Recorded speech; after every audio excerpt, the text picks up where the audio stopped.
30 pins a bonus. A tie is worth 15, and a loss is worth 0. After these 8 games, we will have our champion that will be awarding $3,000. At least anyone gets in this round is $900. We do live stream this round on PBA West Facebook page and also Championship Bowling's YouTube page. So if you want to share this round so people can watch at home, that would be greatly appreciated. Other than that, bowlers, your arrows are up. Spectators and fans, round of applause. Good luck, bowlers. Welcome all. There's your announcements from Mr. Blanchard.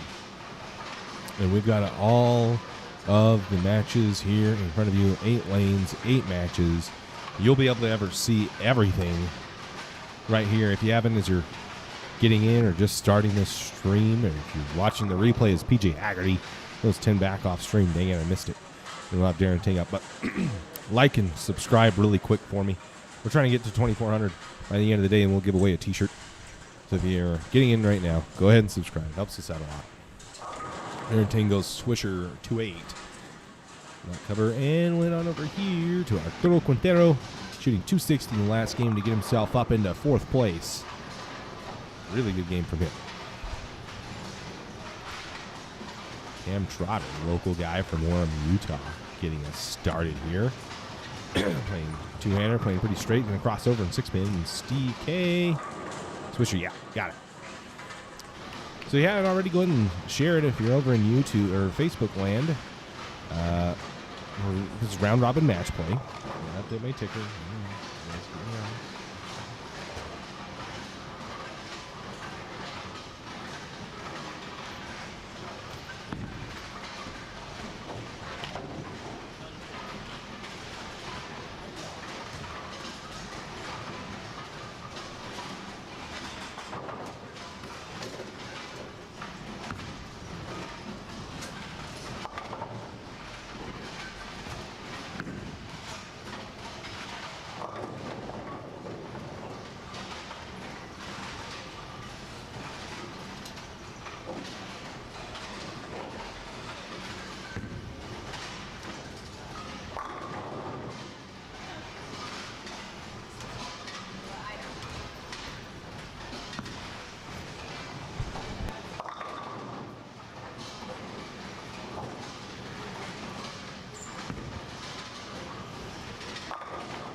For y'all. Ticker's updated for y'all.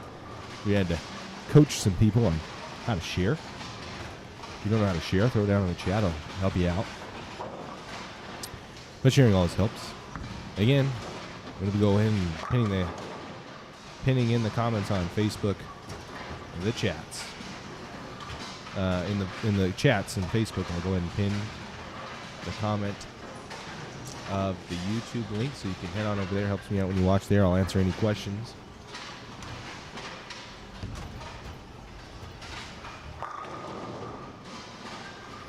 I'll answer any questions you have in the link here on YouTube. Also, if you just go to YouTube, if you're in Facebook land and you're wanting to go to YouTube and you're unable to click on the link and you can't get there, just go to YouTube and type in Championship Bowling. It takes you right to it.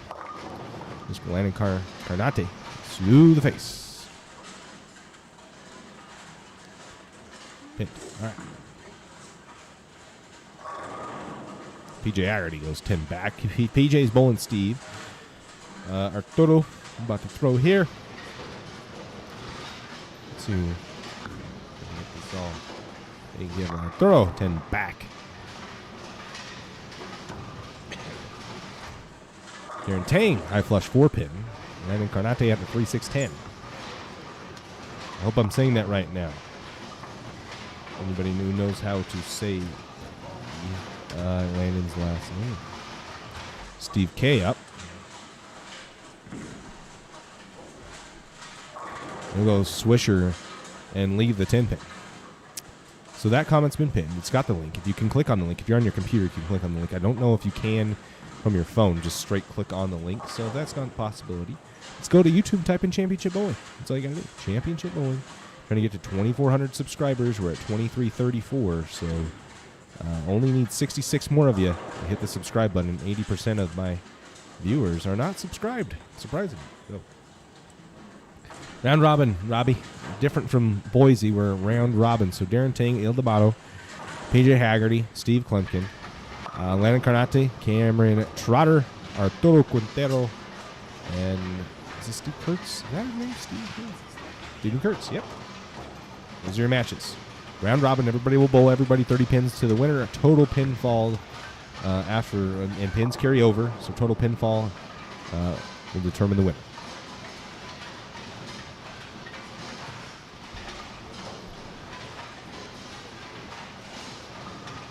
Total pinfall will determine this winner.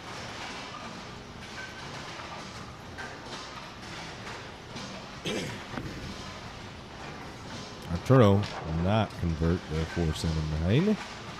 And Steve K up. Starting strikes spare as PJ Haggerty has been perfect through 3. So is Il D'Amato. Il D'Amato and PJ have really good looks. Steve K face 3-6. Cam Trotter 10 straight back. That's a real good ball. And he starts out with a bit of a lead. To Landon. And tomorrow up.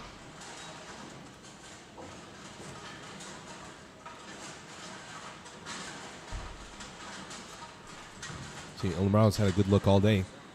Still hooking urethane. That's 10 back. And he's perfect through 4. See, Kurtz, pocket 7-10 again. Pocket 7-10 again. Someone was in the chat of the cashers. I'm talking about how many pocket 7-10s we've seen. It's a lot. I've seen a lot of pocket 7-10s. And Carnate, Mr. Yeah, got the 6-pin to fall late. Messenger took it out. That's one situation with that Messenger in the front part. We got to keep it on the 7-10. Nope. Darren, 10 back. So urethane looking good early here. As Il D'Amato has not missed. PJ has not missed. And Darren finding the pocket. Going strike spare. Spare strike against Il D'Amato. So big time names going at each other right now for a title.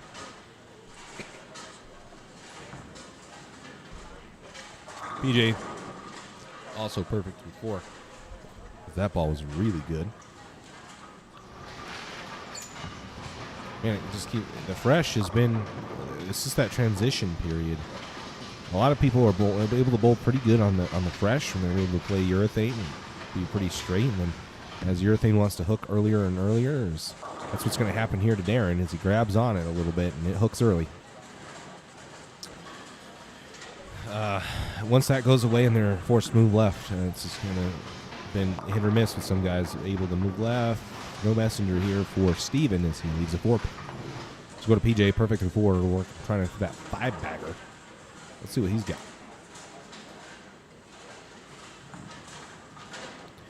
PJ very up the back of the ball, playing very direct, more direct than just about anybody, and he goes 10 back. So he's got a really good look early. Cam Trotter strikes, and Guaranteeing did pick up his 4-7, so we'll see Steve Kurtz at his 4-pin, which he'll spare 2. Scores are updated on the PBA's website. I'll go ahead and post the link here in the chat. In that message. There we go. Anybody wondering? Those are scores.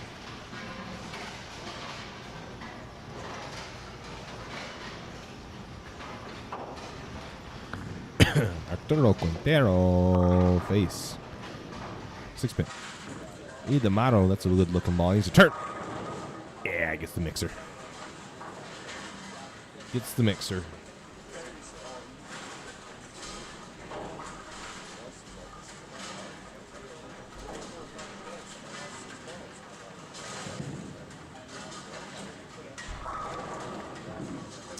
I pinned it down in the comments, the scores, how to find scoring. You can see where we're at.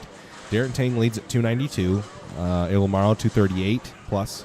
PJ Haggerty 161. Steve K 156. Arturo 112. Stephen Kurtz 96. Cam Trotter 61. Landon Carnati 42. All those pins carried over from qualifying and cashers round.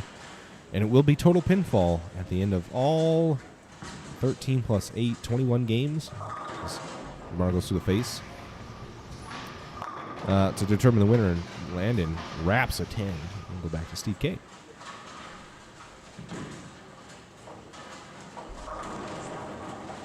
Mixer there, he got it. So Steve trying to keep this one close, but I mean he's getting ran over by PJ right now early. Steve just not able to find a good look. Arturo Mixer. And there's another pocket 7. 10. Yep, 10 doesn't fall. 10 won't go.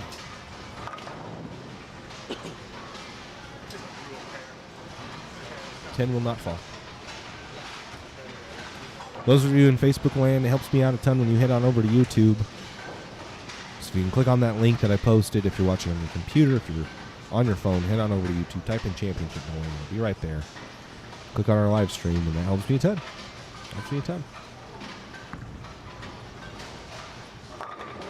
And another pot. Oh, 7 pin falls late and avoids the pocket 7-10. A lot of those being left. This little bit longer pattern. Arturo can't convert. And Darren goes 10 back. Throw him a sticker.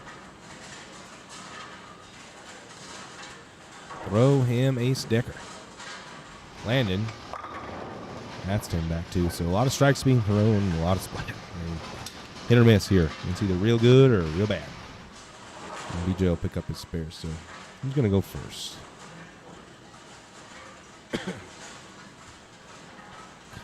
Ildemaro split on his 5-bagger. No 6-packs here. So Stephen Kurtz here. Pretty good looking ball. Yeah, look, maybe a little left off his hand. I was mistaken. That was an actual looking ball. So, Vitamin D Tang. 10 back. Really good ball for him.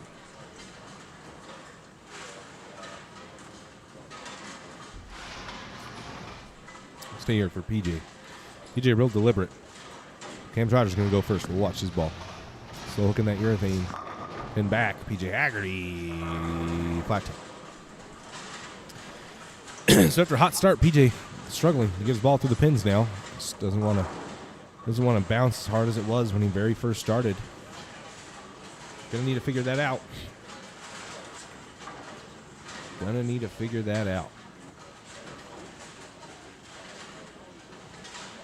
Ildemaro up next to bowl.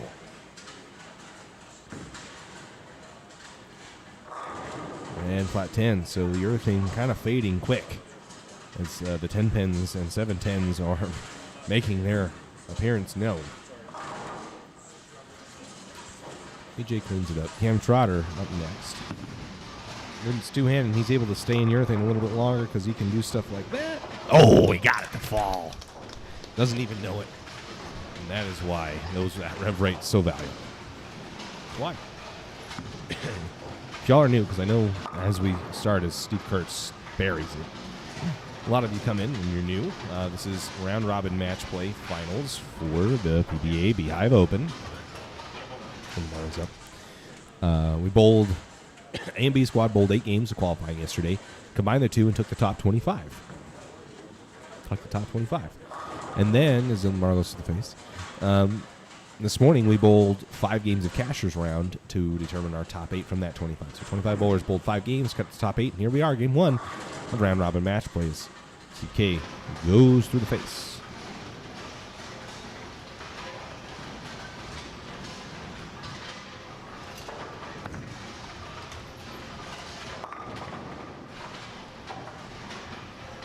So is Arturo.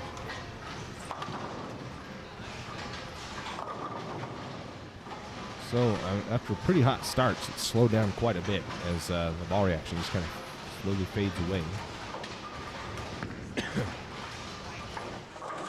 Steve will chop the 3-6-10 out. So, I mean, he was behind, had a chance to try to put some pressure on, and that chance has faded with that open. And we're going to see Darren Tang's effort here. Vitamin D Tang. Guys, go ahead and like the video. Got 60 in the chat. 5 likes. We can do better. We're also giving away a jersey if we can get to, a t-shirt if we can get to, that's 10 back right there. We get the 10 back baby t-shirt. We're giving that away if we can get to 2,400 subscribers on YouTube. Where we're at right now, we're at 2333. So we need 67 of you to hit the subscribe button. Steve K now, Barry's 10. They played pretty tough, and the cut to get in the top 25 was minus, which is pretty surprising for a PBA tournament. They played pretty hard. This is a little bit of a newer lane surface, and Bears not necessarily an easy pattern to begin with. Arturo can't get the ball up the hill and won't go through the pins right. Land will be first, and then Darren's going right now. Wrap 10 pin, buried. And now it's interesting because Darren is on a 4-backer going into the 10th and may have an opportunity to steal one here from El D'Amato and extend his lead. Darren leads this tournament by 60 pins, 50, 60 pins. So he's leading and has an opportunity to really extend that lead now.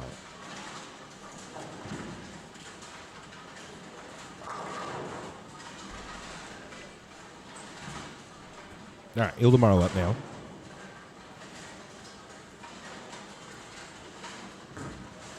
Grab the crap out of that one. You can see that hooked at his feet. Hit up on that one real hard, and it hooked real early. You can see it just check almost the arrows. Stop going right. A lot of drama unfolded in Casher's round where we had Stephen Kurtz shoot a big game, as well as Arturo do. Stephen Kurtz jumped a couple people to get in. Payton Stump. And only shooting 2-0. Loses his spot as Stephen Kurtz shot 246 to get himself in. It was round-robin match play. PJ Aggerty. Better ball there. Look, a little smoother and cleaner off the hand, so the ball didn't hook as early, and a little more energy down lane and gets to the pins enough to slap the 10 out. Well, makes a spare, and Cam Trotter of Orem, Utah will mix one up, and he's got a real solid game going on. Cam Trotter is bowling great here on a fairly big stage. Impressive to see. Impressive to see. Folks, if you're chatting, if you're in the Facebook chats and you have a question, I can't see it. So what you got to do is come to YouTube. If you want to ask me a question or have something to say, throw it in the YouTube chats. That's where we'll be able to see as Steve Plumpkin will go high. Trip the 9 out of the 479. It's a good break there and makes that sparable. He needs to stop the bleeding here because he is probably not going to win his match against PJ. But, don't want to fall too far here in this match. El D'Amato throws his shot. That's not going to come in. And Cam Trotter fails to get the 10 pin. So that ball came in a little late, a little labored. Flat 10s.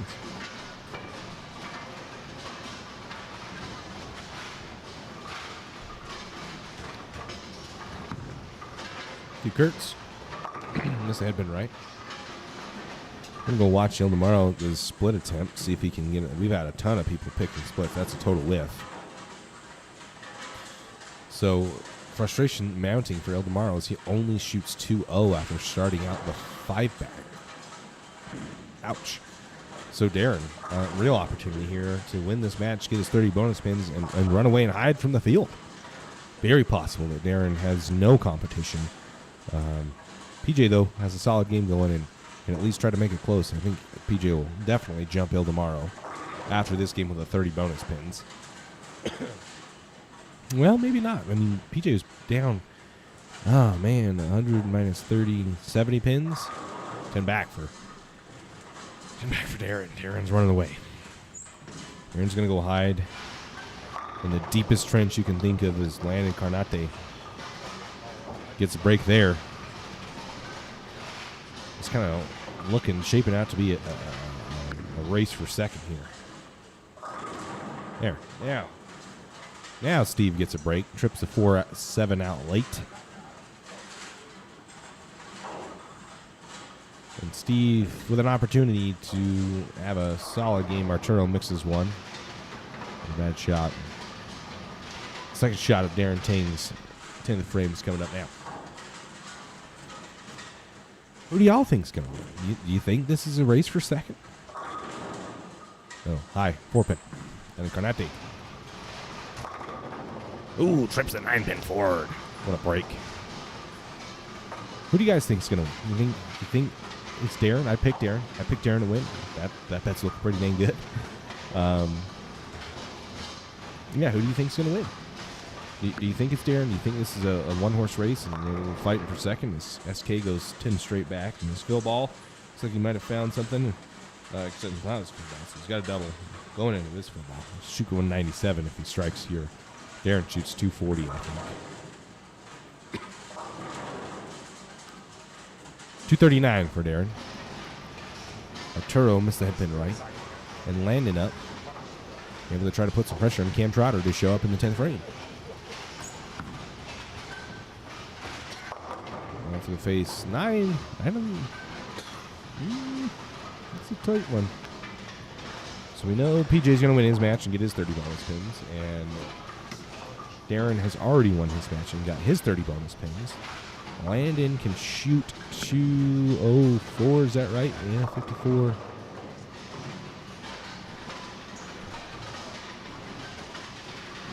Is that right? Yeah, you have 84, 94, 04. If he picks this, shoot 204. Or 203. 203, excuse me. So shoots 203. Cam Trotter already has that. Cam Trotter might put up the biggest game of the first of game one.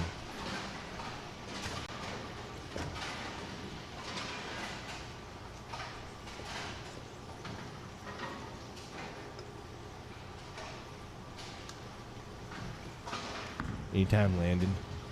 I don't know if it's really you. If it's really you sending that message, Landon. But I appreciate you letting me know, because I honestly have no idea.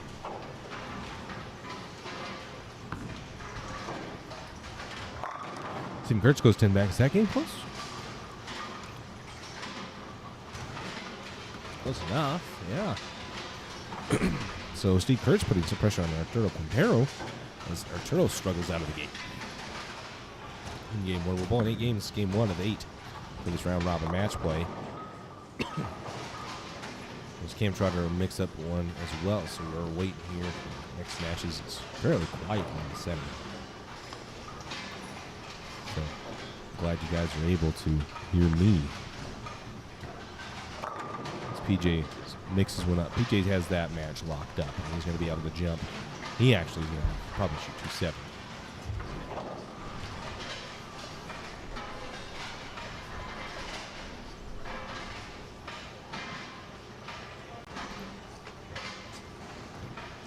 Steve Kurtz to pretty much solidify his match against Arturo here with a strike.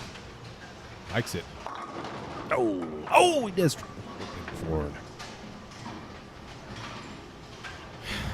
Does trip the 4-pin forward. Last thing, you got it. Can Trotter face 369 10. That's okay. Good game, Ken Trotter. Going to move up the leaderboard a little bit. He's going to need a lot of pins to try to even come close to Darren as Darren continues to extend out his lead.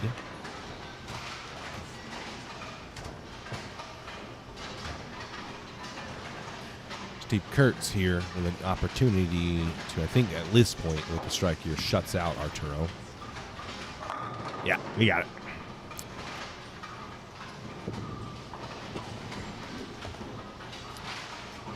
So Steve Kurtz can shoot 190 with a strike here. And Arturo 117, 37 can shoot 167. So yeah, Steve Kurtz will win. Cam Trotter will win. 259. PJ Haggerty will win. 267. And Darren Tang will win his match as well. All right, game 2 coming up here in just a second as we move pairs, finish out the Arturo-Stephen Kurtz matches. Pretty low game, so they're taking a little bit longer to finish. Folks, if you have a guess who do you think is going to win, throw it down in the chat. I'd love to see what you got. If you're over in Facebook land, there's a link.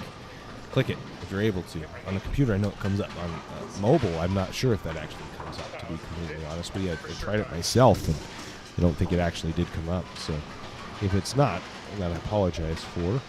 If you could try to click it. Let's see.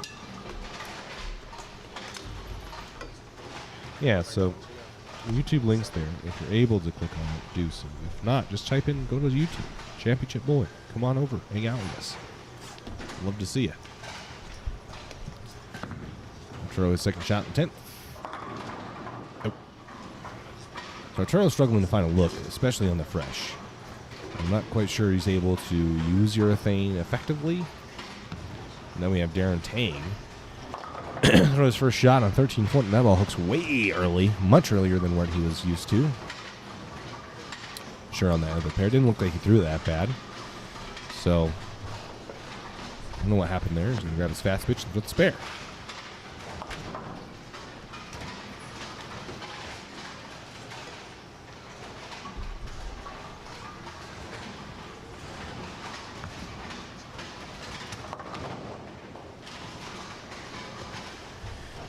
And not make the 3-6-10. So an open to out the gate for Darren Tang. He will bowl PJ Haggerty.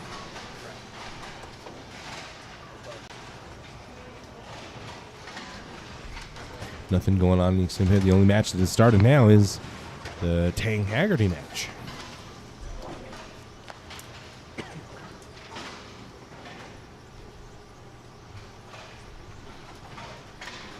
Guys moving to their next pairs.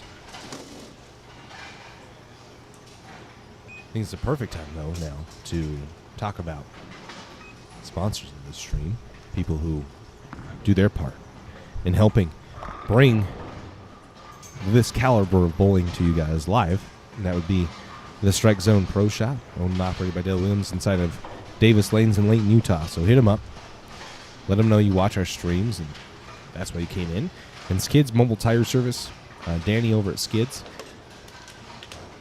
They're going to give you $25 off if you mention the PBA tool. So Danny got a big old van, comes to you. We'll do your tires. Anything from, you go to drift events all the time, do the tires on drift cars, luxury cars up in the mountains. You don't want to come down, especially in the winter. To your work. That's probably the most convenient part, is that if you're working and you don't have time to take it to a shop, well, then you just call Danny up and he comes to you. No brainer on IMO. No brainer. So we got PJ Haggerty, D Tang, Steve Klemkin, Ildemaro, Stephen Cam Trotter, Arturo Quintero, Steve Kurtz, and Landon Carnate. So 13-14 not playing anything like 7-8 did. 7-8, 5-6, 7-8 were really good scoring pairs. Remember right? From qualifying. So I don't see that being any different now. These were reran after Cashier's round, so they're fresh. Steve Plumpkin cuts one off, and that goes Brooklyn. Don't see Steve strike from the opposite side too often. But he does there.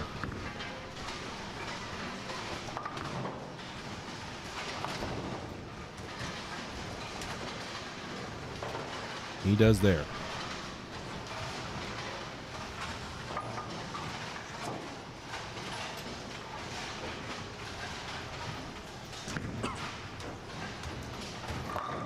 Arturo, there goes 10 back. We'll see what Steve's got here for us real quick, though.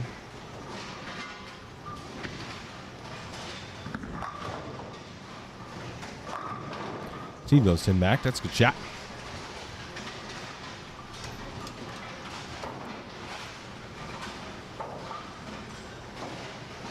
D Tang on his banner pair on 13-14. See what he's got here. Moved on to reality. He's gone to reactive. Oh, trips the 7 and out. I mean, like 2 pins came over at the 10 and just slid it off and didn't snap it out. It's just pushed it off the deck. A good break for Darren as he's bailed on urethane already in favor of reactive as Arturo strikes there. That's a good shot. Landon mixes one up. That's a good shot, too.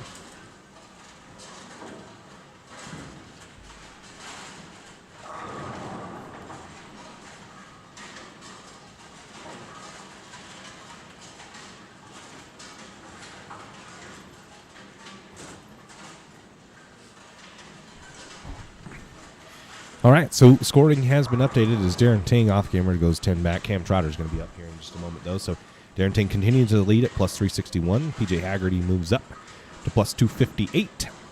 And Navarro maintains third place. Drops to third place, excuse me. PJ and Navarro flip. Navarro's plus 242 with a loss. Cam Trotter wins at plus 150. Landon through the face. Steve Klemkin loses his match and is in 5th place now. Gets passed by Cam Trotter. He's at plus 147. Steven Kurtz plus 112. Arturo plus 69. And Landon at plus 45. PJ mixes one up. So PJ sticking with the urethane. Darren has bailed off of it. They bowled one game with it, gone to this pair, and now it's not working anymore.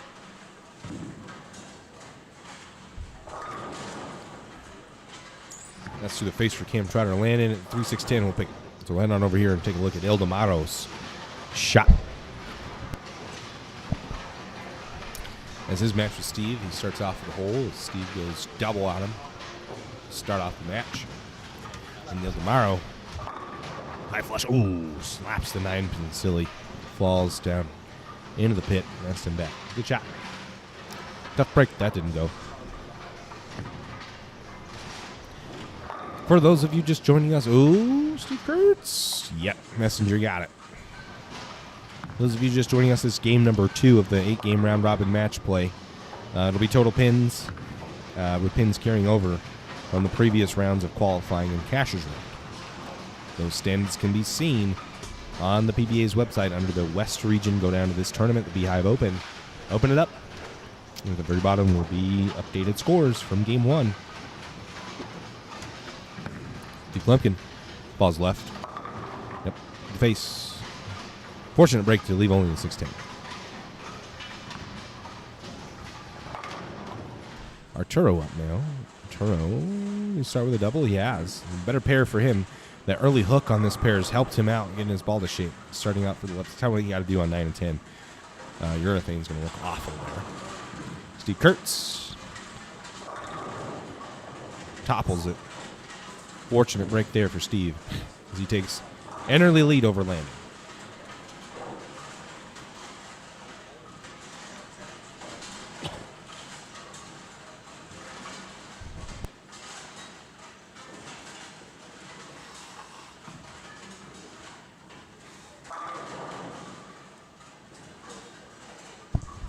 Your boy Vitamin B Tang will go ahead and bury one for us on stream. So thank you to him for coming out here and bowling well. I mean, that's kind of what I predicted. I knew Darren was going to bowl well, and there's a pocket 7-10 again. 9-10's produced so many pocket 7-10s. Hooks early in the front, very tight down lane. And Landon goes to the face, almost crosses over, can't carry the 10-pin out. Steve K. Mixer, yeah, falls. 10-pin falls late. 6-pin just lays on top of it. And it falls. So Steve having a better game this game. He's coming out hot against Ildamaro. Ildamaro falling back. Got to pump the brakes on that fall. Throw the chute out or stop the bleeding. But Ildamaro is struggling a tad early.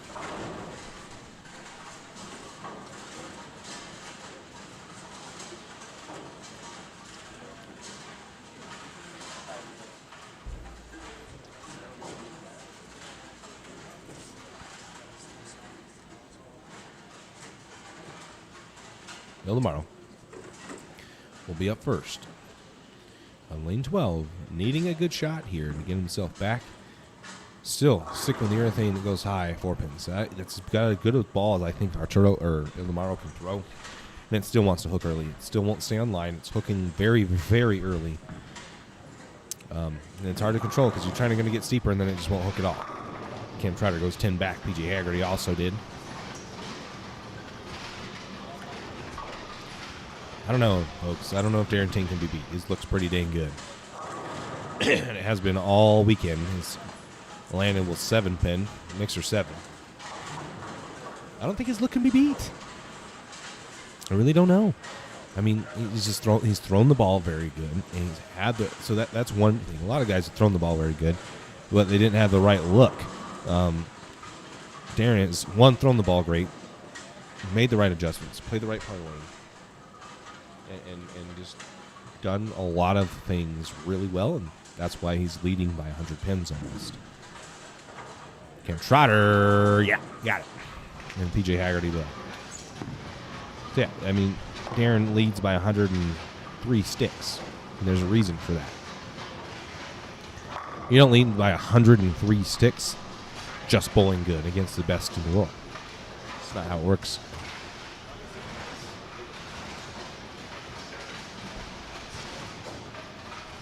Ildemaro. High flush. That's a good shot. Good shot there on 11.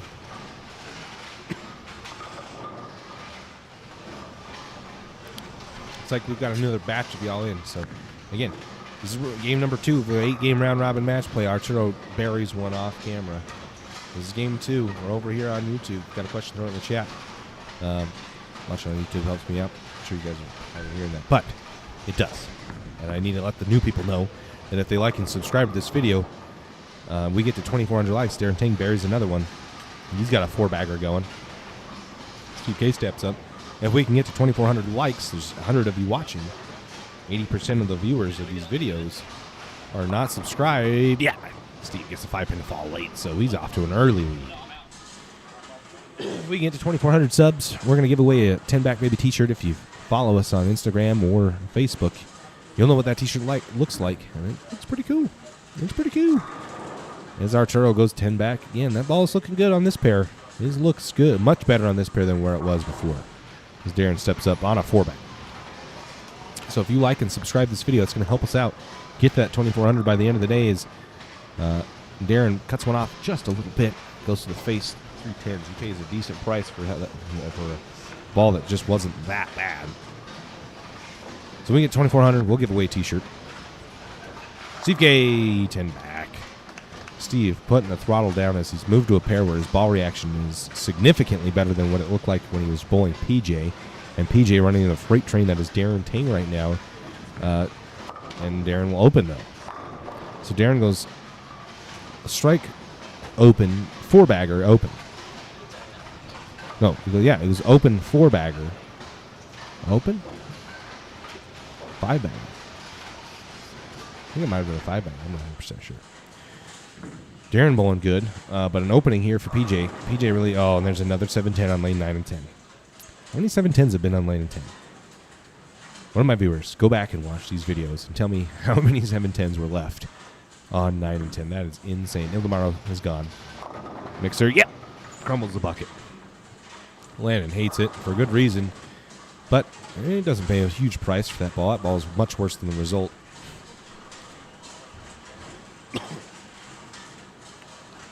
To give you an update, we're at 2,339 subscribers. So if we have 61 people hit subscribe right now, then we'll get to that. We'll give away a t-shirt. 61. That's not bad. That is not bad. Landon Carnate picks up that spare, and it'll be Ildemaro that's next. So yeah, if 61 of you hit subscribe right now, we'll give away that t-shirt. We did it yesterday. I think we could do it today. The fan base is solid. We appreciate you. Ildemaro. Mixer this time cannot crumble the bucket in 2/8. Upset. That was his opportunity to put some pressure on Steve. And he's going to miss it as Steve has continued to string strikes. PJ. See what he's getting.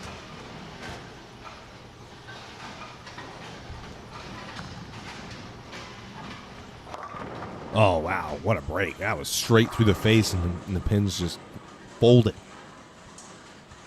What an amazing break for PJ. As the new batch of people that just joined us here on YouTube to get to see. That ball was not good. That hooked so early. He grabbed onto it, hooked a ton early, through the face, and the pocket just folds on him. Ildemaro cleans up his spare. But Steve on cruise control at this point to win that match and gain a couple positions. Steve currently sits below Cam Trotter with a win here in a solid game. It looks like he might get that position back and gain some ground on Ildemaro and get a little bit better check. So our thorough going to need to have 6 really good games to make up any ground. Steve K up on lane 12. Mixer, yeah, man, he has gotten some really good breaks on this pair, folding the 10 pin a couple times now. His ball, there's hold left. There's just not that much hook on this specific pair. His ball is getting down the lane. It's tripped a 5 pin out of this brack, folded 2 10 pins just like that. Real hard to beat when you're Ildemaro and see that. I feel like you just got to keep throwing. I mean, this room becomes real small. You get real tight. Arturo to throw. Wow, it went dead silent in the center. Holy crap. Oh, what a break. What a break. 2 pin falls real late. 2 pin falls real late. Steve Gertz crosses over. Okay. And Steve K. On a big string of strikes here to extend it. And cannot get the 10 to fall that time. I had to catch up with him at some point. The ball wasn't going to the pin. The ball was deflecting a ton. That ball runs the 9 pin over. D-Tang steps up. That ball's awful. And really, that's as good of a result as you could possibly hope for from a shot like that. Yeah, when you feel that call come off your hand, you're just begging not to split like Cam Trotter just did. Similar ball from Cam Trotter. He pays a price. Darren Tang doesn't.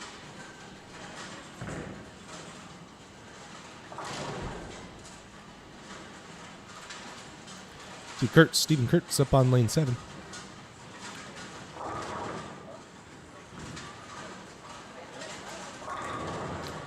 High flush there. Good looking ball.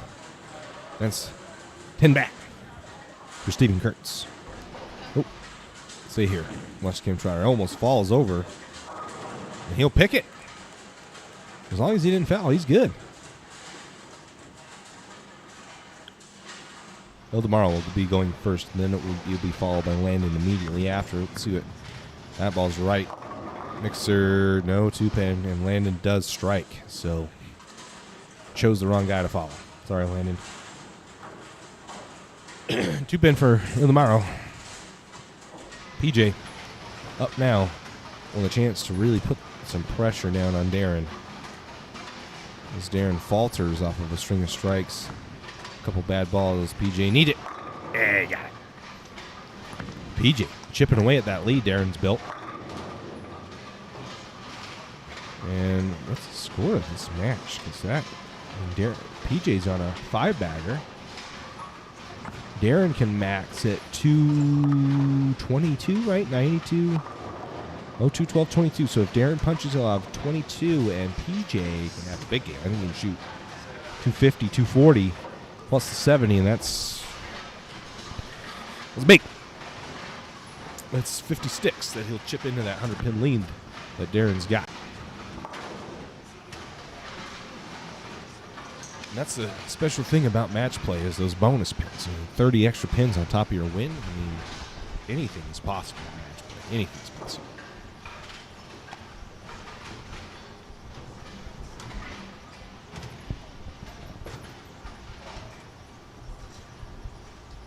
Dead silent as Ildemaro Ruiz throws his shot to the face. Oh, fortunate to trip the 7-10 out of the 4-7-10. So goes from disaster to makeable. PJ Haggerty on a 5-bagger. Yeah. Mixer got it. He's pumped. That's a big match. There's a lot of implications in this PJ Haggerty Darren Tang match. This is the opportunity PJ needs to really dig in to Darren's lead. Is PJ's going to put the pressure on to make Darren show up because Darren's lead could be gone in one game with a bad shot here in the 10th. Il Demaro. Pick up his spare. I like saying Il Demaro's name. What a cool name is that? Tip my cap. Got to tip the cap to Il Demaro's parents for that kind of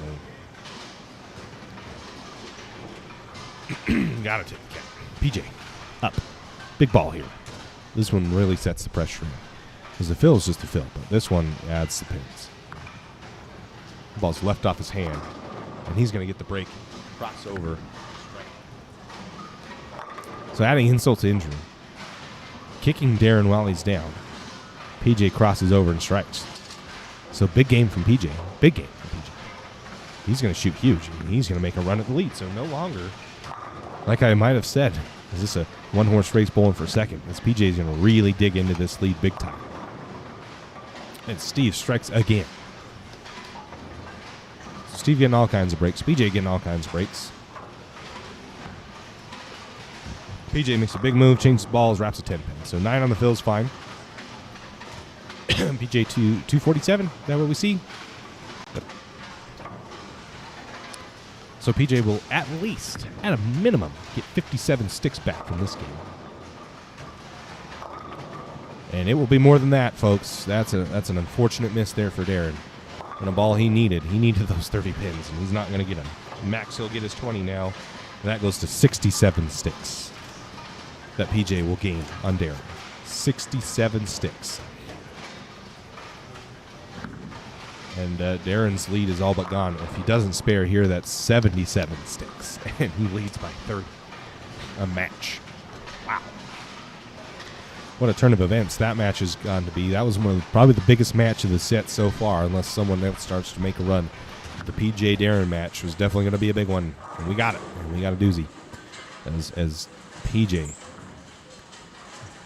rips Darren back toward the field. Ildemaro's going to get beat. Steve Clemson's going to start to make a run at the top. Ildemaro's going to stay about where he's at. Cam Trotter is down to Arturo.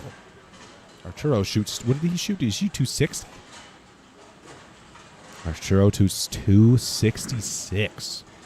Man, Arturo's just popped off in a couple huge games in the middle. Those huge games have kept him in the money. Impressive from Arturo.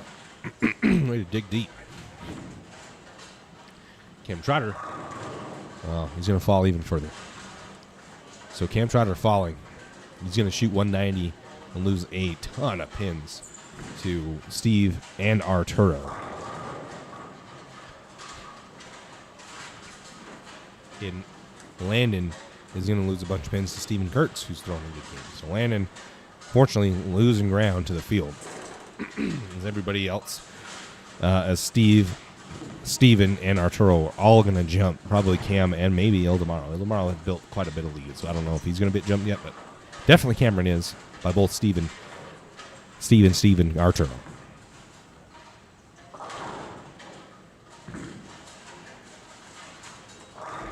And Steve punches in the 10th, fills it up, shoots 247, 57. Is that 57? 257 plus 30, that's 87. At 87 sticks to 147. That's where you got Steve-O.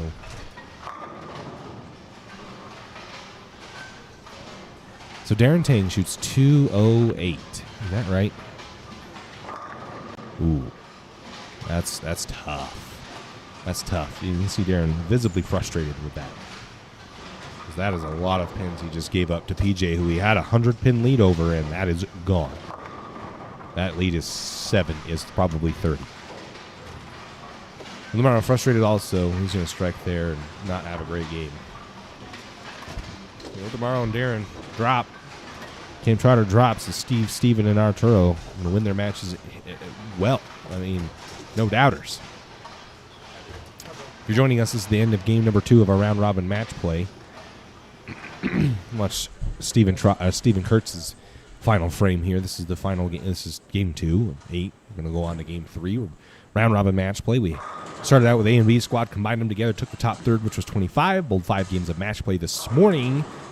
and cut to the top 8, which you're watching now. Match play. Guys, we're doing a giveaway here. If we can like and subscribe, like the video for sure. We got 100 people in, 15 likes. We got to boost that a little bit. But if you subscribe, if we can get to 2,400 subscribers, we're at 2,342, so we're only at 58. If we have 58 of you subscribed by the end of today, we'll be giving away a t-shirt. So subscribe. Why not? And if you follow us on Facebook, you know what that 10 back shirt looks like, and it's pretty dang cool. Stephen Kurtz can't finish this game off, but solid nonetheless. He'll shoot 250, 240, 250.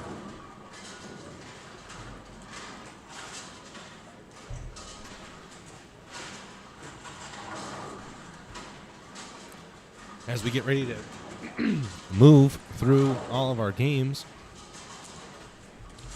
I'll bring this up real quick.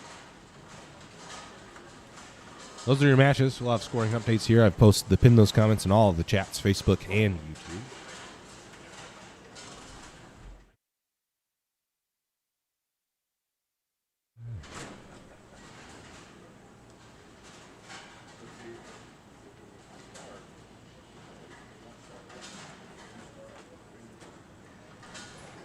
Hello.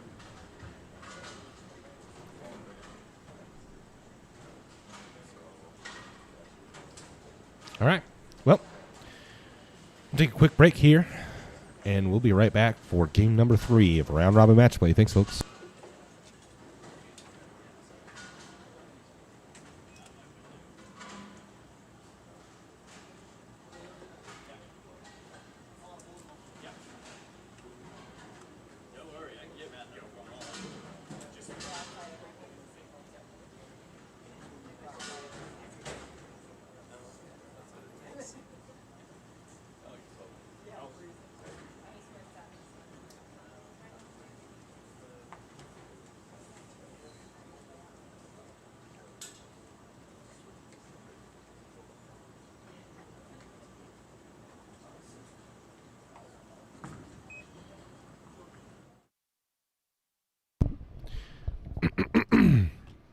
So as we switch lanes and begin game number 3, just going to throw this up here. We'll be right back, but I'm here still. I want you to see this, Skids. This is what they're offering. There's the phone number, 801-810-8187, www.skidsmobiletire.com. Danny Hansen, text, email. They'll give you a quote. I'm going to give you $25 off when you mention the PBA. Mention the PBA when you call. For discount, $25 off. So hit them up. They help you out a ton. Thank you to Skids. All right, back to the action.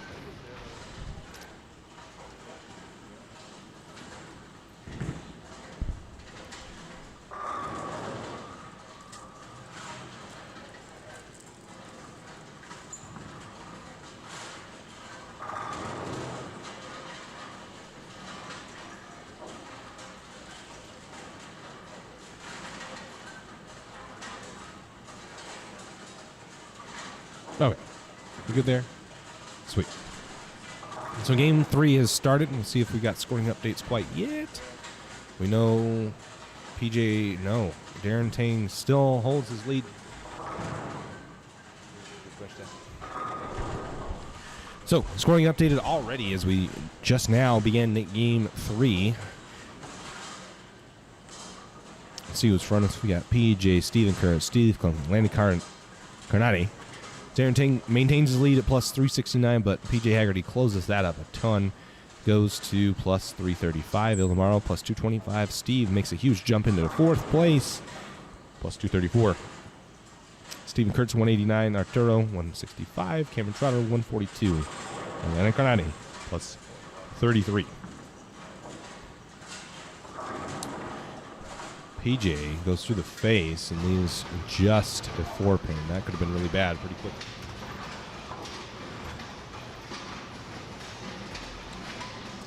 Fortunate for him for that.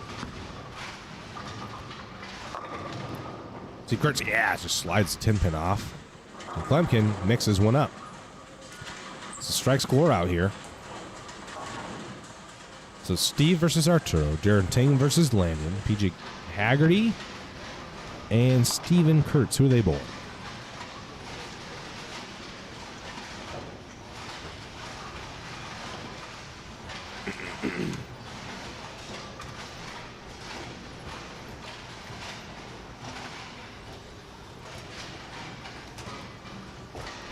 Who are they bowling? I don't know yet. Arturo's going to miss the head pin right. And Darren Tang here. Get to come back, swishes one out. So there you go for that. Steve Kurtz will come off, and his opponent, who is Cam Trotter.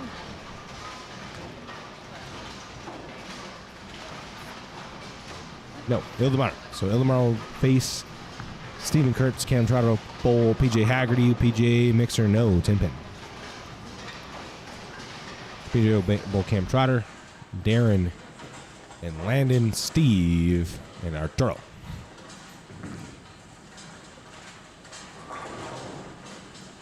Better ball there from Arturo. The ball he had thrown before that was not very good. Not very good. Darren.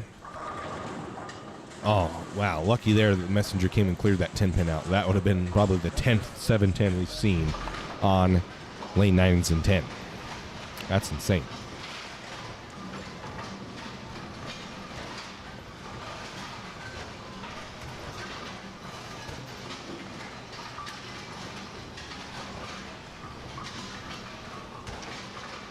Oh, Arturo.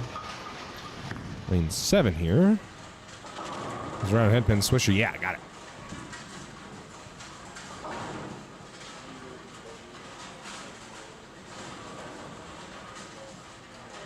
So the tension mounting now.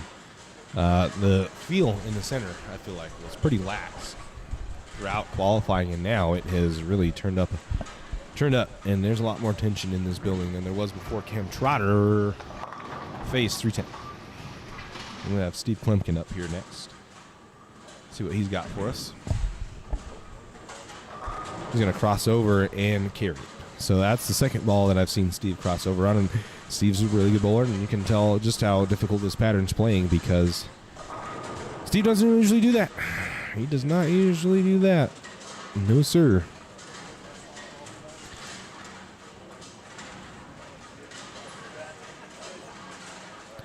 Here's the motto up now. And Ildemaro crosses over. So ball's going everywhere in this round. Balls are going everywhere. Yeah, Jim PJ is coming. He's on his way. This ball rolls. PJ's a good bowler, man. Like, he doesn't get out on tour much on the national tour stops, but he's an extremely good bowler.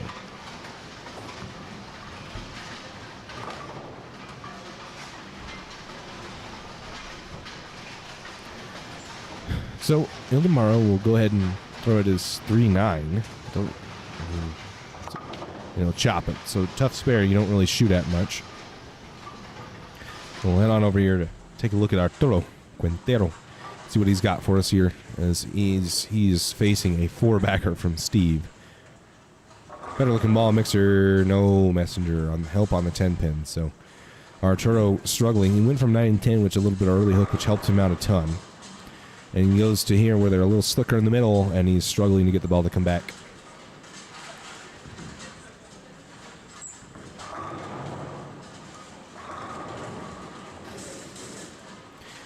So I get that whatever ball he's thrown worked better on 9 and 10. I'd like to see a little more surface. I think that ball had a little more surface on it, whatever in the area that he's throwing it. Would help him out a little bit, but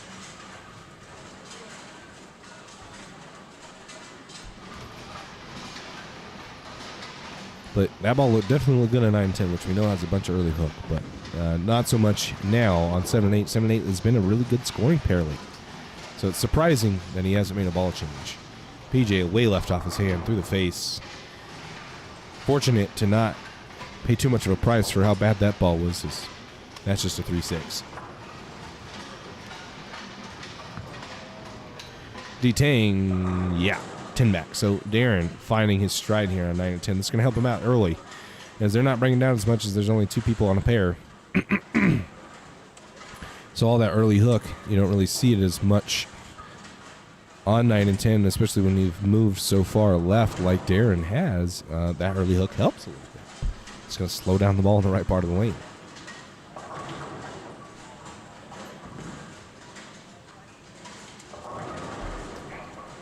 We saw that with our Choroshin 260.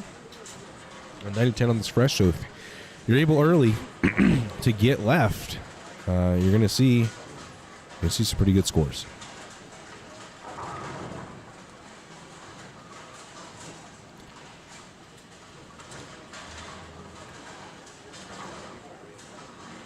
All right, Darren.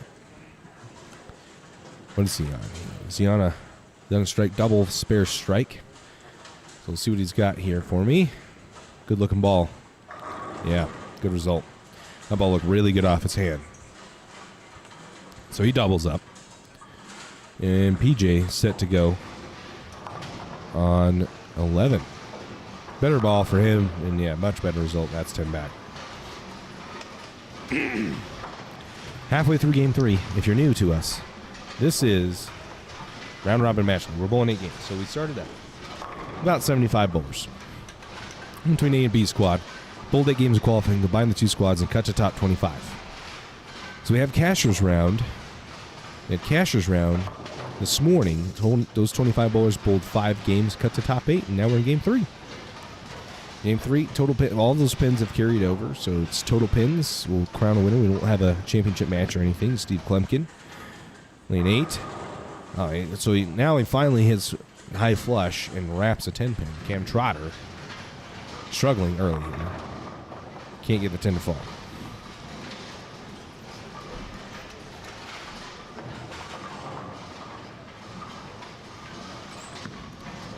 Landon Carnati at the spare. Can't convert. Close. Good effort. Can't convert.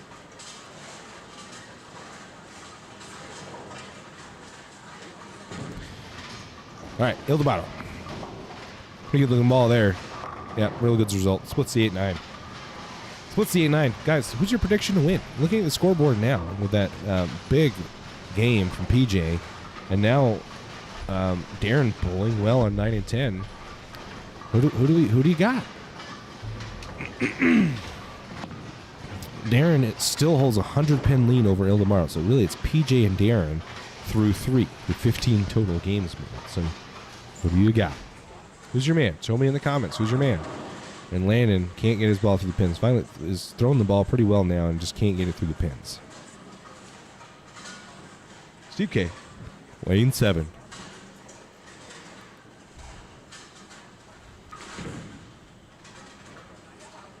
And that will go around the head pin. Ooh, big break there, tripping the 2. And Stephen Kurtz packs 10. That was a huge break for Steve. They tripped the 2 out of there. And all of a sudden go from pretty much an automatic open to an easy looking spare.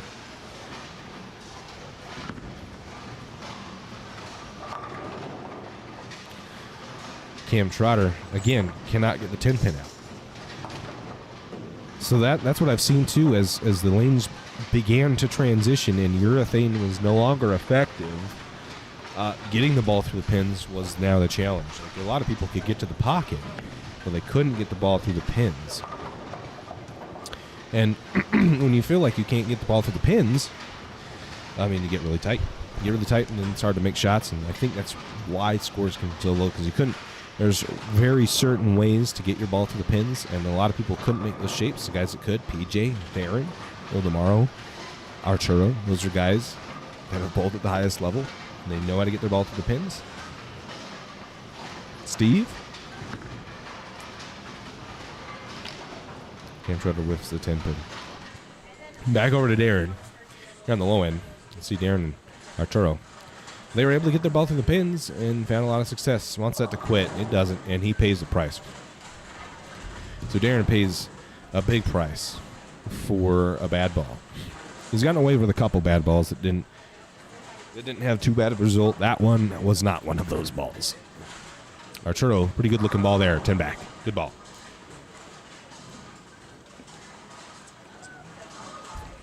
So Arturo's needing to find something. Dig deep here and find a way. You think so, Armando? I mean, that's my prediction. I think Darren still wins. I think his looks too good. I think he throws the ball too well. But PJ's rolling the ball good. 10 back right there, bang, and he's been able to stay in urethane longer than everybody else with the way he's able to manipulate the ball from off his hand. And so he's able to do that with urethane. As tomorrow mixes one up, he's able to do that with urethane, and then he can go back, and when the urethane quits on him and he's tried it all, and then he goes to reactive and still gets the motion and gets it through the pins. Better ball by Darren. Much cleaner off his hand. Much better result. So Darren pays the price for a bad shot. Follows it up with a good one. If you're in Facebook land and you've thrown some comments down, head on over to YouTube. Click the link or search Championship Bowling on YouTube. And that's where you'll be able to find and converse with me. As PJ off camera mixes one up. So PJ rolling. PJ really digging deep, trying to find a way to get to Darren. I think if PJ can get past Darren, it's going to be tough. I think he'll have it. I think he'll have it. Tomorrow. Oh, yeah. Trips the 4-pin forward. Ildemaro loves it. I love it. Y'all love it. And that's why we bring it to you live as Landon Carnate PAX 10. So that's the kind of stuff you like to see right there. That's why you come over to YouTube and you get to watch that kind of stuff. I do think Darren keeps the lead. I do think that he wins this tournament. But PJ's right there. And if PJ can get past him, I don't think PJ looks back. I think PJ keeps on going. Steve Lumpkin. And the ball never hooks. He missed the head pin right. So 7 and 8 give him a little bit of trouble. And the door has been swung open for Arturo to capitalize. Steve Kurtz.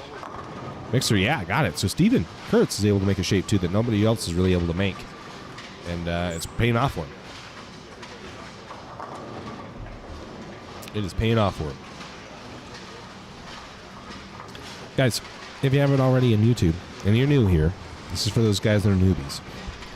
We're running a giveaway here. If we're able to get to 2,400 subs, right now we're at 2,340, I believe. 2,343. That's where we're at. So if we can get to 2,400, we'll give away a t-shirt, a 10-back t-shirt, which I've posted on our Facebook page and Instagram. So follow us there, Championship Bowl. You'll be able to see those things. So for those of you new that aren't subscribed, like it. We have 17 likes, 120 watching. Like it. Helps me out. And Darren needs to come back. So that's what Darren's really been able to do is his ball speed. Slow his ball speed down. And the way to get the ball through the pins that I've seen is to open the lane up. So we're not making parallel moves. We're opening up our launch angle, slowing our speed down, and increasing the axis rotation to get it to bounce off the spot, down lane, and go through the pins. Because if you're trying to bring the break point in with you too much, the ball just quits going through the pins, and it's 10 pins and 7 pins galore. And that's why PJ, that's why Darren have really been able to walk away from the field. They keep their break points pretty consistent all day, but the way they get the ball there is much, much different. And it's imperative on this pattern, this lane surface, to get the ball to that spot, to get it through the pins. Well, it looks pretty good. It's going to be high flush. Yeah, ball look maybe a little bit hair left of where he had thrown it on the previous shot. And it's a good one. 10 back. And also seen balls like Reality, Zen Master, Axiom, Proton Physics. Balls like that have looked really good on what we're bowling on right now. Oh, that ball gets away from Arturo when he needs one. He'll miss the head pin right. Not to give up too much, though, getting 8 and an easy spare, but not a good ball. Ildemaro. Pretty good looking ball there off his hand. Needs it. Oh, Messenger jumps in front of it. Can't quite trip the 10 out. Ouch.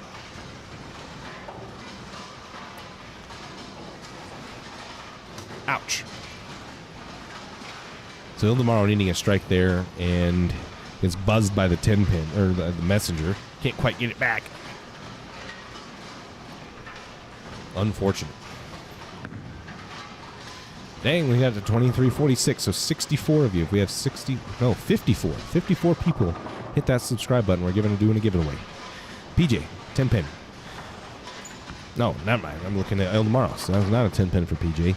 That is a 245.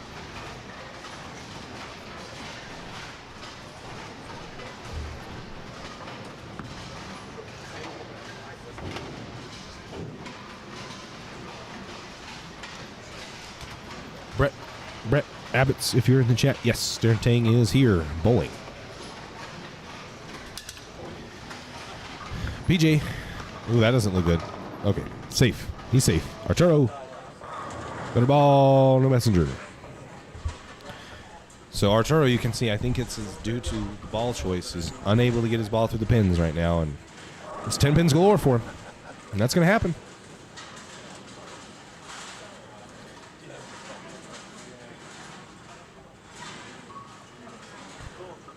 Landon just blower 7. I just saw that here on the replay on YouTube. So tough for him. Steve Kurtz, really good ball. He's able to. So that's kind of Steve Kurtz's advantage right now, is the fact that he's able to play so far right and keep his entry angle pretty high, and he's striking at a pretty good percentage, and was able to get himself into this cup pretty well. PJ Haggerty. What is that? So PJ chucks the 10 pin. The 6 pin slaps the 10 pin over enough that it takes out the 7. Wow, what a break. What a shot from PJ. Wow, tip the cap to that. That's impressive. Steve K. Pattern, it's PBA Bear, and I want to say it's 41 feet. I think. I'm not 100% sure. If you're a PBA member, you can see. Unfortunately, the PBA has locked those away as Steve K mixes one up. The PBA has locked those away, so we're unable to see them here in the general public. But yeah, it's PBA Bear, and it's between 40 and 42 feet, I think. Then Incarnati. Yeah, good ball from him, 10 back. Go over here to Cameron Trotter out of Orem, Utah. See what he's got. Yeah, pretty good looking ball on it. It's a good result. Flat the 10 out. Good ball from him. He's been struggling a little bit. M-Trex. So the link at the top, if you click that, it takes you to PBAs.com. If you're unable to get there, sure. Darren Tang leads at plus 369. PJ Haggerty in second at plus 335. Ildemaro third place, 255. Steve K. Fourth place at 234, Steven Kurtz. Fifth place at plus 189, Arturo Quintero. Sixth place at plus 165, Cameron Trotter. Seventh place at plus 142. And eighth place is Landon Carnate at plus 33, as Darren stones a 9-pin. And Cameron Trotter's up. So, because Imtrex 521, you're in the YouTube chat, you get a standings update. We'll be updating the standings probably here in about 2 minutes once this game's over, as we finish up the third game of this 8-game round-robin match play. Steve Klemkin, off camera, just mixed one up for a strike, so he's probably going to win. He's got his match locked up. Steve Tang picks up his spare. Steve Kurtz, ball looks to the left off his hand, high flush. So is that 220? Yep, 220 for Steve Kurtz. Solid game. He's rolling. Making his way up the leaderboard. Trying to get himself a nice big check.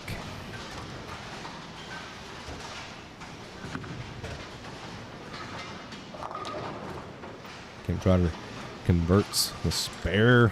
We've got Ildemaro and Steve K going at the exact same time. Steve K first. Watch. Better ball. Looks like he made a little bit of a ball change. That ball wants to square up to the pocket a little better. That's that spare specifically. No messenger help for Ildemaro on a solid ball. And unfortunately struggling to get the 10-pin out.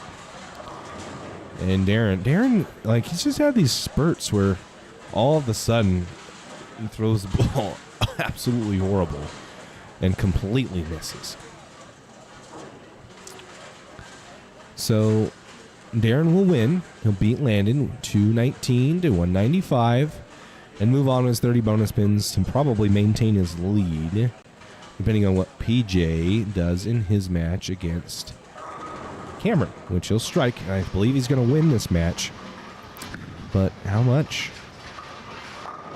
Arturo misses the head pin right again. He's done that a couple times. So, PJ, 84-14. PJ punches out here. He can shoot 244, and that would take the lead. That would take the lead. He would beat Darren by 30. Ooh, trails by 34.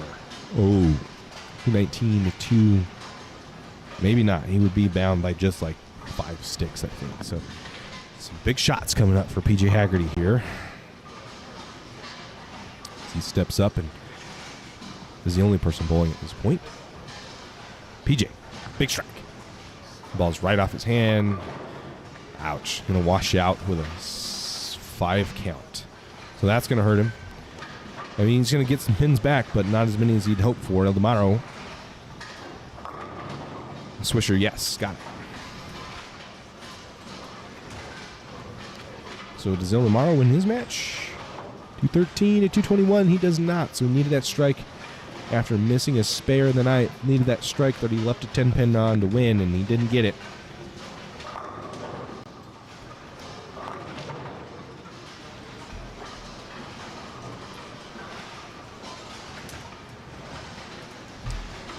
All right. Well, those are your Game 3 matches, folks. Done and done. Cam Trotter's going to finish this one up as PJ opens. Whoa. PJ opens to shoot 207. So it went from, that was a 40-pin ball. Wow. Ouch. That has got to hurt PJ. That was like 30 pins that he just lost. 35 pins. Rough go. Cam Trotter unable to win, but needs to really kind of have a decent score here to not fall too far behind. He'll shoot 185 when he finishes. So, we'll update you with scores momentarily. We'll just bring this in right now. There's your graphic for Skids. Skids Mobile Tire Service. Custom wheels, tires, and they come to you. Danny's got a big van. If you 801, A10, A187, it's right there. Skids Mobile Tire Service. Hit them up. Facebook, Instagram, call, text them, whatever it is. They'll hook you up. They do, like drift. They'll be at drift events. They came to my work, did my tires. They do a really good job. Hit them up. $25 off. He did. Armando. Yeah, that hurt a ton. He had an opportunity to really close the gap. And he's going to lose a little bit. He's going to lose a couple pins. So we went from closing the gap to single digits to now losing ground, which is very, very tough. Very tough. Tough pill to swallow. We're switching lanes. We'll be right back as soon as we do. I'm going to take a quick break. If you haven't already liked and subscribed to the channel, go ahead and do so because we're giving away a t-shirt if we can get to 2,400 subs. We're at 2,348, so 52 more. We'll be there. Thanks, guys.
All right, we're back with game 4. Game 4. Julie Potter, we're waiting. We're waiting on scoring update for game 3. This is the beginning of game 4 of round robin match play. We bowled 8 games of qualifying. A and B squad combined them, cut to top 25. Bowled 5 games of cashers round this morning, as Ildemaro is unable to get the messenger to help again. Bowled 5 games of cashers round this morning, cut to 8, and here we are in game 4 of the round robin match play. So, we've got Stephen Kurtz versus PJ Haggerty. Ildemaro versus Cameron Trotter. That's in front of us right now. In transition, we have Elena Carnate versus Steve Klumpkin, and Darren Tang versus Arturo Quintero. And that's who we've got bowling right now. So we should have a scoring update here momentarily, as Darren Tang still leads. That's led after 2. Should have game 3 scoring updates here very, very soon. Truly, if you're not subscribed to the channel, you should go ahead and hit subscribe and like the video, because you may just win a t-shirt. Because we're giving one away once we get to 2,400 subs. Or 2,348.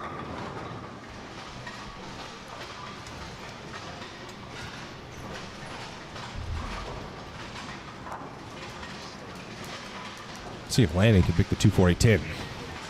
Doable. He's a lot. Oh, so close. That was very close to picking that. Cam Trotter up. Lane 10. Tough pair for a lot of people. That's a really good ball, though. I think as people have jumped left quicker, 9 and 10 has actually become a decent pair. I think it'll go away. I think eventually that early hook will catch up as people have moved left and start to burn a track in it. And the back ends continue to be hit or miss. PJ goes through the face. Darren Tang, he just shoved the 10-pin off the rack. He just shoved it in the messenger. So he starts out spare double.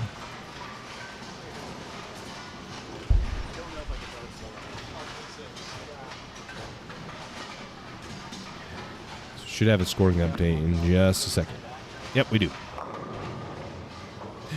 We do. And Darren Tang maintains his lead at plus 418.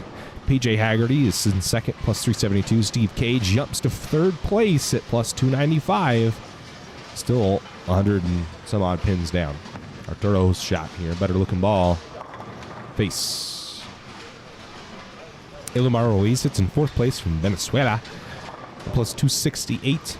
And Stephen Kurtz at plus 240. And then you have to drop 100 whole pins down to Arturo Quintero at plus 146. Cam Trotter at 117. And Landon Carnade plus 28. So I think at that point, anything below Steven, so first through fifth, has some sort of chance. Not much. I don't think Arturo, Cameron, and Landon have a shot at winning at this point. They're 300 pins almost down. Steve goes to the face.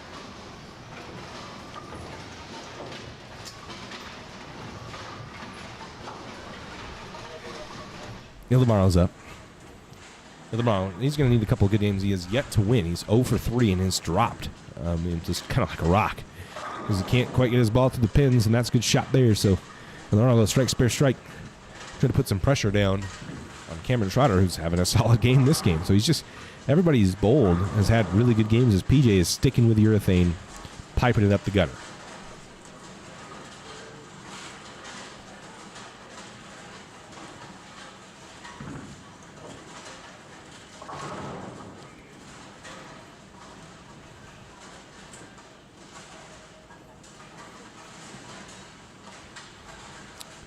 Yeah, no one's going. Who's going to go? Is it going to be Arturo? No.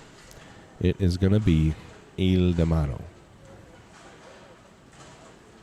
So, Ildemaro on lane 9, working on a strike to try to take a lead here from Cam Trotter. He cut that one off a little bit. Step back. Not much then. Landon Carnati off camera just went 10 back as well. So the strikes are going to start coming as the friction develops. You're going to see a lot more strikes. You're going to see a lot more strikes here soon. Arturo got it. See, Kurt's lucky there to trip the 2-pin out of it. So he leaves only the 10-pin. Solid break.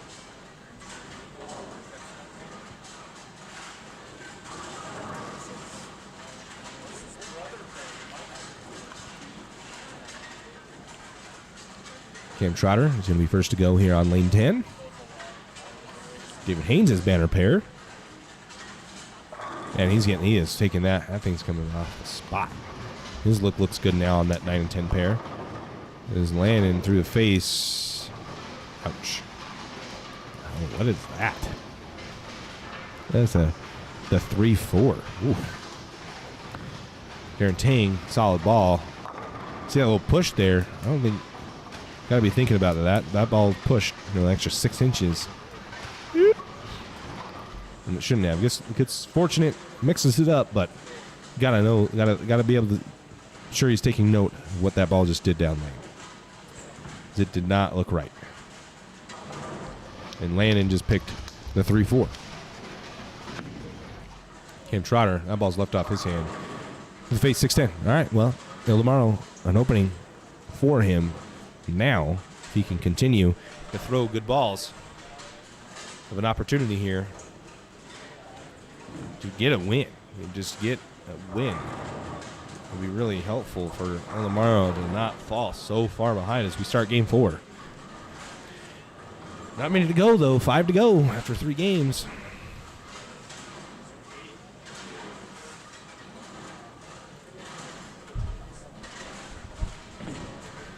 Cam Trotter will not convert the baby split.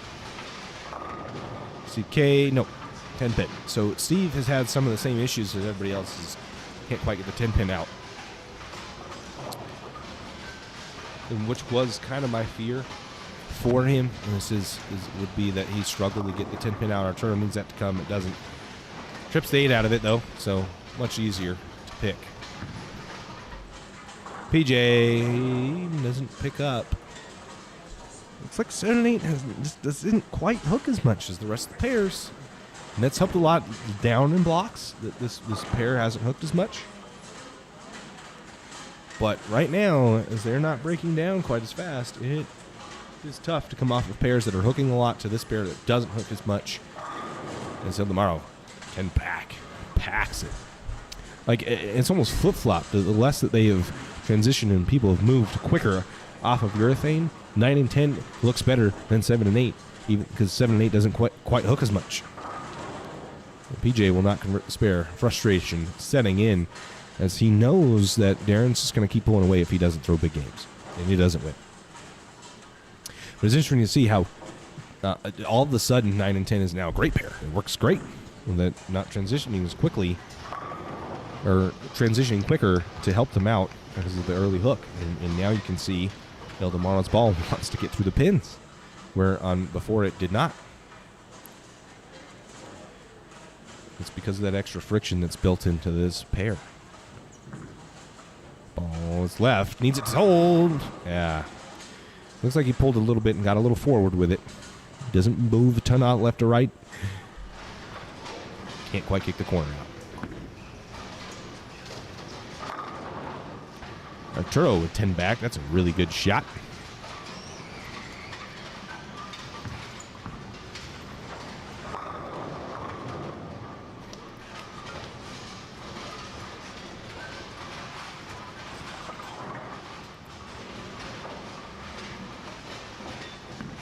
Perfect. Thanks, Julie. Ildemaro picks the spare barely off camera there. That was very close. Wow. Not too happy about that. Darren on a big string of strikes. Ball looks pretty good. All right, so that ball's laboring a little bit down lane. And we saw that on the previous ball on 12. It made it back barely. That time, it makes it back, but not enough to kick the 10 pin. Landon Carnati, lane 13.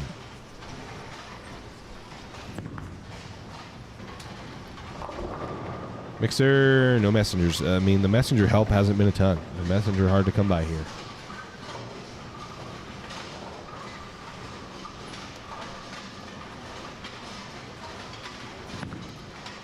Cam Trotter throws a ditch. After going baby split miss, is now throwing the ball in the ditch. And this, I mean, Landon's got to love to see that. Or Ildemaro's got to love to see that. As he, is it Ildemaro versus Stephen Crunch? No. Bowling, Steve. Am I missing this?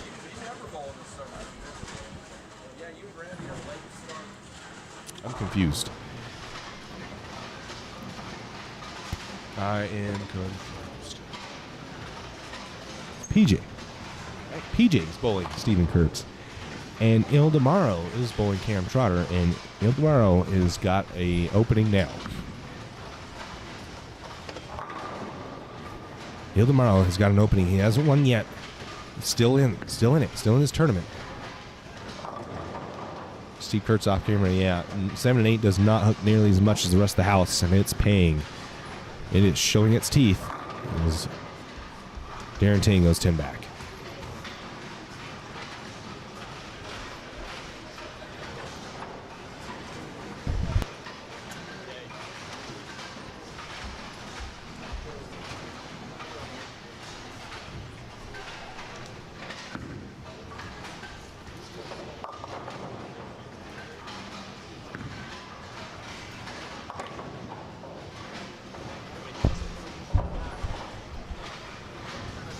All right, well, the scoring has tamed down a bit as guys have transitioned areas of the house and seeing how different some of these pairs do play. As Cam Trotter goes ditch face.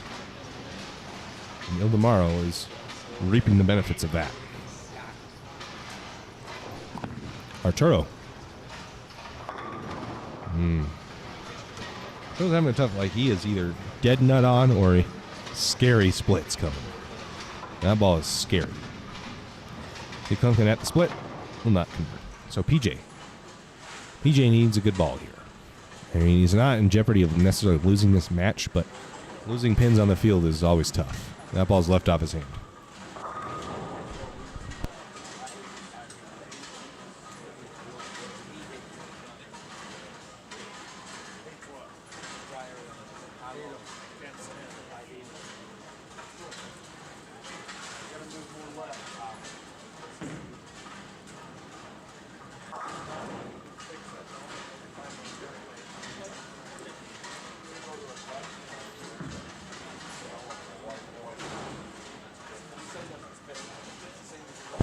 All right, so PJ at 369.10.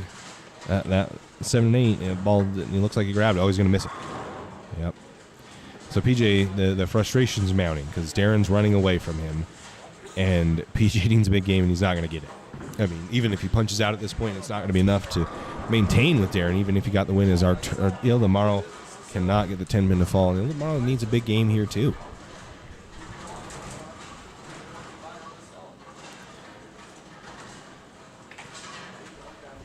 So, intentions are growing. You can feel it in the air. I know. Armando, 7 and 8 does not look good at all. And 7 and 8 was pretty high scoring before.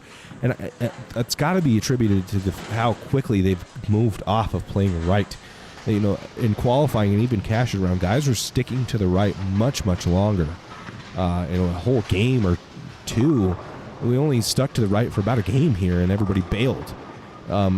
In qualifying and cashes round, that was a much longer period of time.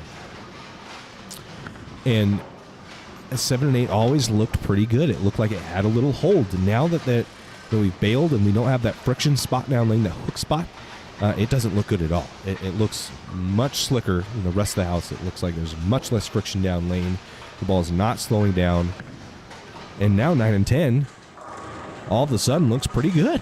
Like that early hook is helping everybody as Ildemaro is reaping those benefits. D-Tang up here on lane 12. Better ball. Yeah, that ball looked much better. Didn't have that little wiggle. Didn't have that little twitch down lane where it pushed another 6 inches. He just read it right. Much better ball from Darren. Landon goes through the face. Landon's struggling here. He made the cut. He's going to come home with a decent check, but struggling here in match play to get a look. Doesn't look comfortable, and his ball reaction doesn't look tremendous either. As Cam Trotter now finds the pocket.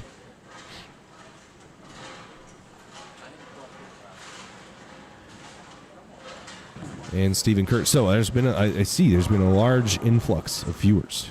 Appreciate you guys tuning in. So to give you an update of where we're at, This is match play, all right? We are in Game 4. This is the beginning of Game 4 of our round-robin match play. We're bowling 8 games. So this game and 4 more after is where we'll be at. Darren Tain leads at plus 418 to BJ Aggerty's plus 372. We'll have a scoring update at the end of this game. We're almost done with it. And it's just total pins. So we're not going to have any finals matches after this. It's just going to be total pins after this 8 games of match play. Also, if you guys weren't aware of the new people that are here, Cam Trotter now doubles up.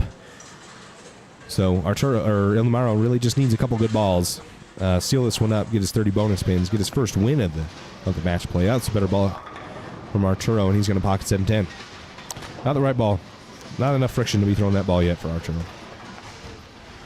But if you're not aware, we're running a promotion right now. If we can get me to 2,400, we're at 2,349, so we need 51 people right now to hit the subscribe button. We will give away a t-shirt. I've got a t-shirt. You'll watch on Facebook and Instagram. You'll see what that t-shirt looks like. Oh! The camera, tomorrow shoves the 10 pin off the deck. As Landon buries one there. So we're giving away a t-shirt. If we can get me to 2,400, we're at 2,350 right now. 50 more of you hit the subscribe button, we'll give away a t-shirt. And no 7-10 pick from Arturo.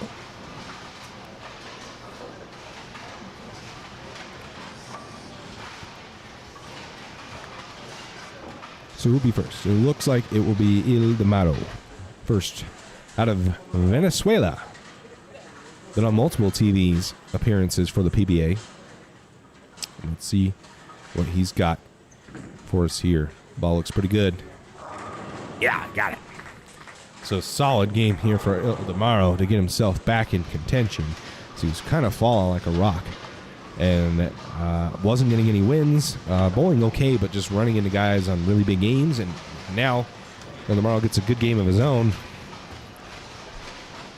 Is going to help him as other guys, just the scoring pace has dropped a little bit in the middle of transition.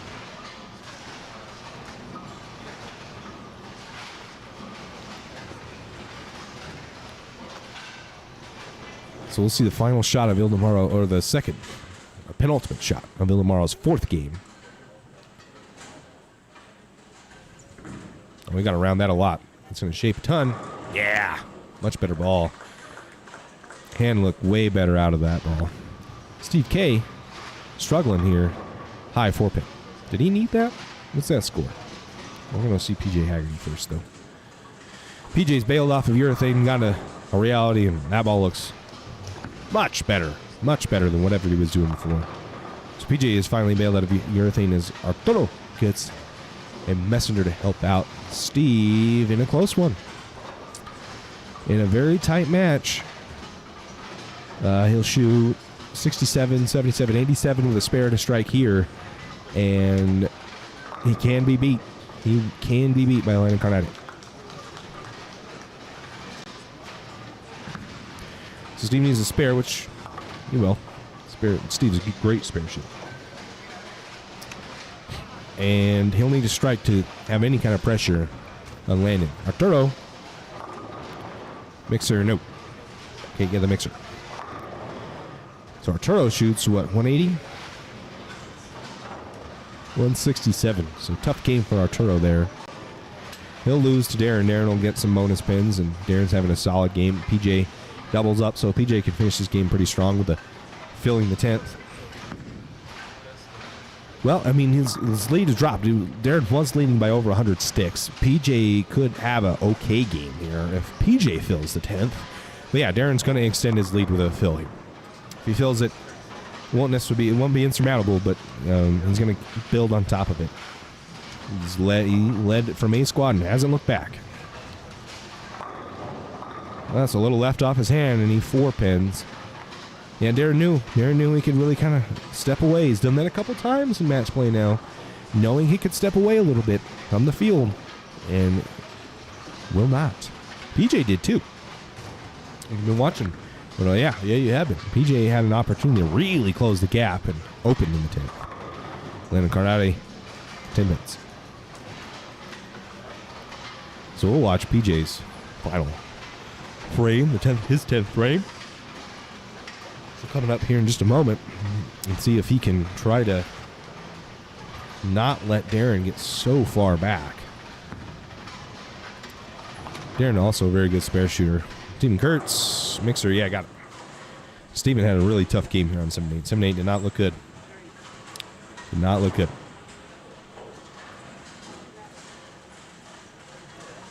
Illamaro shoots 240. He's going to beat Cameron Trotter.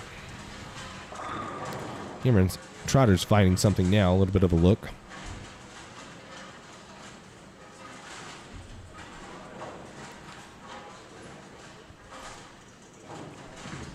Darren Tang has his own YouTube channel. If you guys aren't subscribed to that, you should go ahead and do so. It's really good. He does a really good job. The camera work quality, the cinematography is pretty dang good. Very high quality. So Darren, what does Darren shoot? Darren shoots, oh, did he shoot 240? Oh, hey, oh, you were right. I guess I didn't realize he was on 240 pace, but 240 for Darren. Those two matches are done. We'll head on over here to the low end and watch the conclusion of the Steven Kurtz PJ Haggerty match. PJ's going to win as Steven Kurtz overcuts the two. Really, it's just going to come down to what PJ does here. So PJ can max at 46.76. Oh, yeah, he's gonna lose by that. So Darren's gonna extend his lead by at least 40.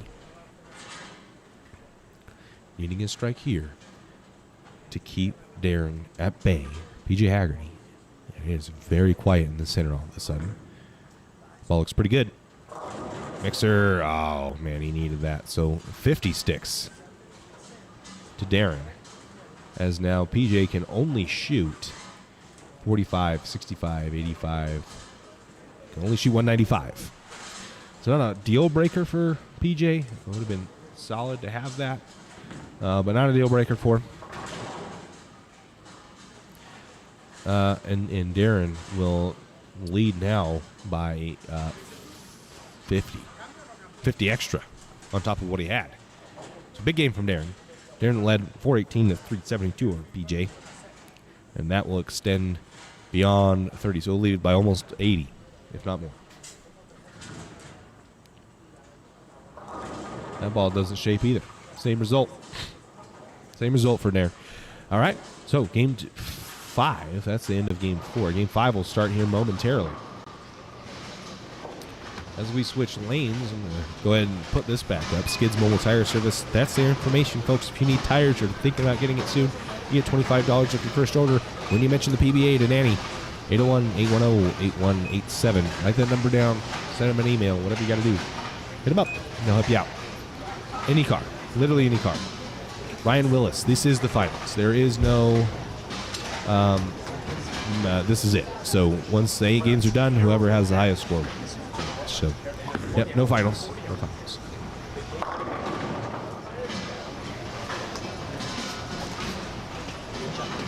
I'm not sure. It has been in the past, Armando. 7-8 has looked better the deeper you got, but it's not. It's not now. This doesn't look like the friction was ever developed on the right side to get the ball to bounce off of it. Looks like there's still maybe a little bit of hold left, but there's just no friction to throw to. And that makes it tough. When you can't throw it right, and there's no friction right at all, I mean, that makes it real sketchy.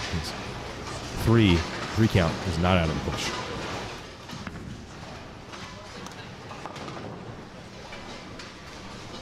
So Arturo, Mexico, and Elamaro Ruiz from Venezuela are facing off here on our end pair.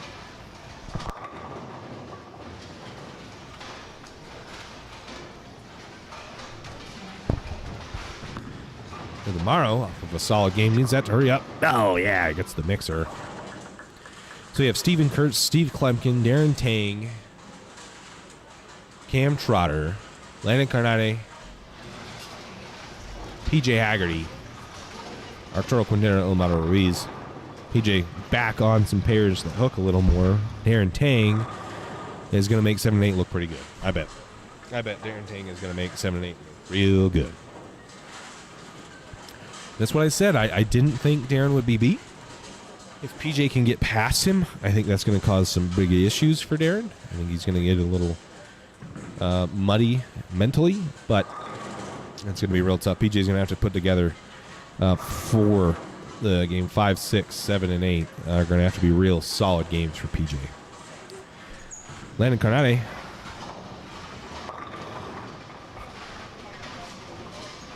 Landon's ball roll just doesn't quite match up to what we're pulling on here. Is Darren on the pairs that just didn't look very good. Looks a lot deeper, so Armando, I think you're right.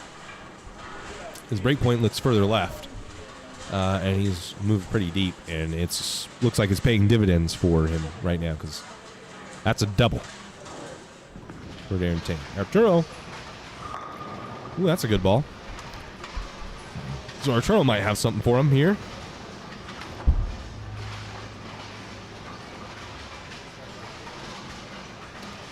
Just might.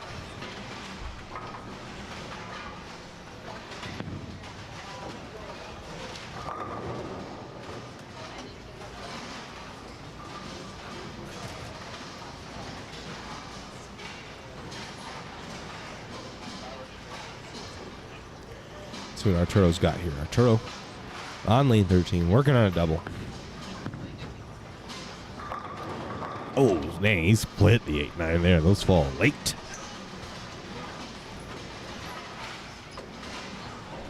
Those fall real late. And we should have a scoring update momentarily. Yep. So we do have a scoring update. Darren Tang maintains his lead. Oh, man. Leads by a lot. Woo. Leads by 110. Darren Tang leads by 110, plus 496. PJ Haggerty in second, plus 386. Il DeMauro, plus 346. Steve Klumpkin, plus 310. And then 100 pin drop down to Steven Kurtz at plus 195. Cam Carter, 112. Arturo, 107. And Landon Carnate, plus 5. Wow. So that kind of eliminates the bottom 5. Bottom 5, I don't think you have a chance at this point unless they bowl astronomically. And I don't really see that happening. Steven Kurtz may be the only one that has a chance for that, and that game really hurt him. Really hurt him.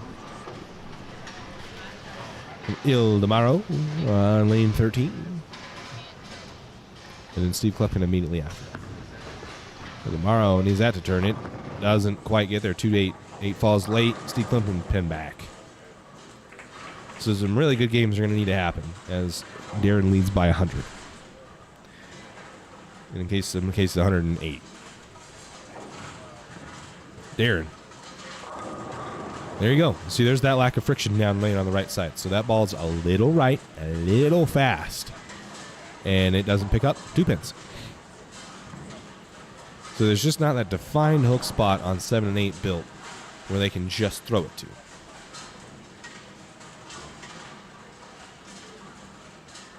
So, I think Darren has the best shot at throwing a decent game on that pair, but I don't think that pair doesn't look good now as Steve packs 10. That's 10 back.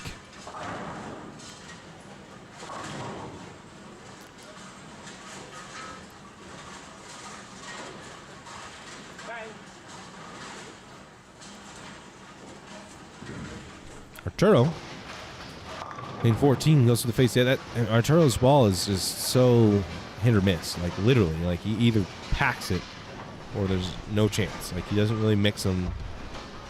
Triple 4 pin. It's dead flush or multi-pin spare. Steven Kurtz. High flush trips the 4-9 into each other. Wow. Fortunate break there for Steven.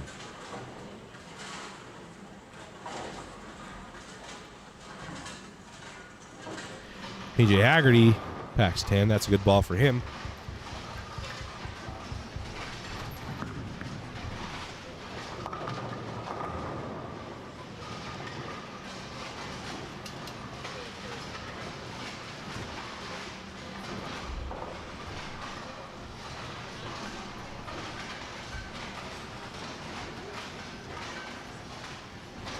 So So Stephen Kurtz will be next to throw. He'll be on lane 9.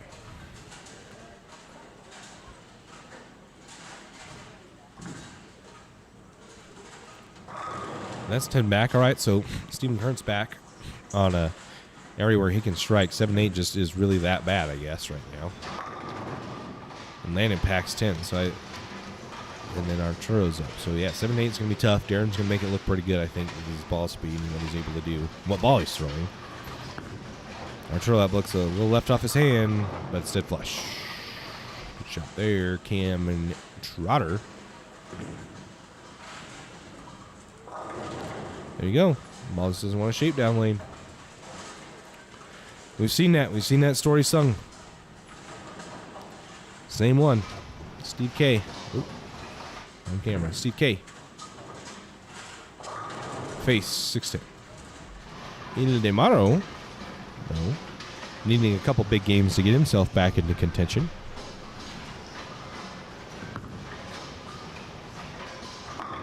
He'll slap the 10. Nice. But no spare from Cam Trotter on the 2-10. Landon to the face 4-9. So he doesn't get the same hit that Stephen Kurtz does. And he tripped the 4-9 into each other. And Steve chops the 6-10. Ouch. So, I mean, at this point, big games are going to be really imperative for anybody that's not named Darren Tane. Darren Tane just needs to set the cruise control and shoot no less than 200, 220. He should be okay. Win his match. Good, the Morrow. On lane 13. That ball's right. He gets back, but wraps the 10. Does he get messenger help? No. Back comes down too quick. Landon unable to convert the 4-9. Looks like we have a new batch. We dropped there a little bit, and then we brought it back to the viewers. So if you're new here, this is game 4 of 8. Game 4 of 8 of the round-robin match play here at the 2021 Beehive Open. PBA Beehive Open. Cashers round this morning, we had the top 25 bowl 5 games, cut them to 8, and this is what we got. Darren Ting is your leader by over 100 pins. And he packs 10 again.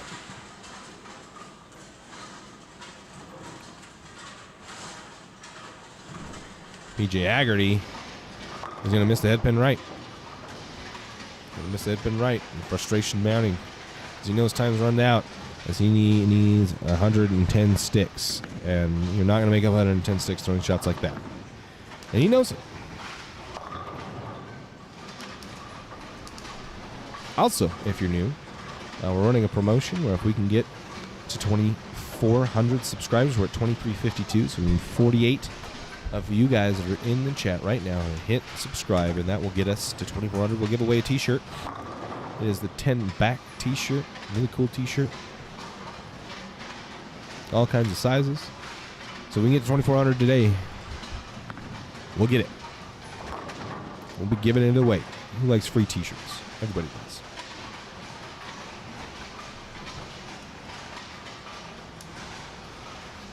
So Stephen Kurtz will be the next thrower. Arturo at the 3-6-10 almost chops it. Fortunate to pick that up. Stephen Kurtz has moved in from where he was playing high flush. Yeah. So he throws a 3-bagger. Is he bowling Steve? I think he's bowling Steve, right? Yeah, he throws a 3-bagger at Steve Klemkin. Cam Trotter. Better ball 10 back. So, yeah, you can see how much further left the break point's got to be for Cam to get his ball back, where on, over here on the high end, he was not having to do that. As PJ Haggerty packs 10 as well.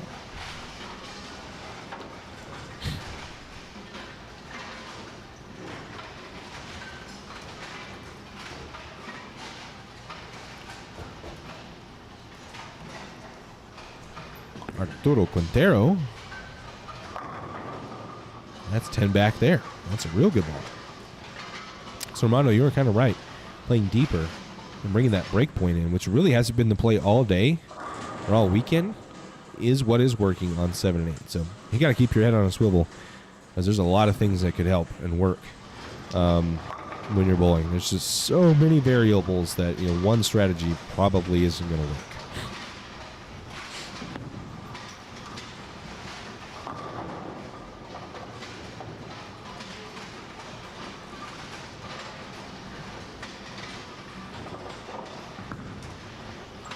Tomorrow mixer 7-pin. Can't quite get it to fall.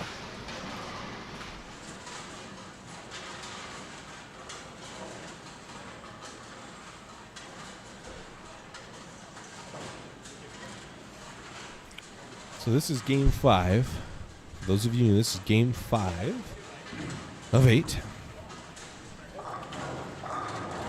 Carnate just packed 10 there.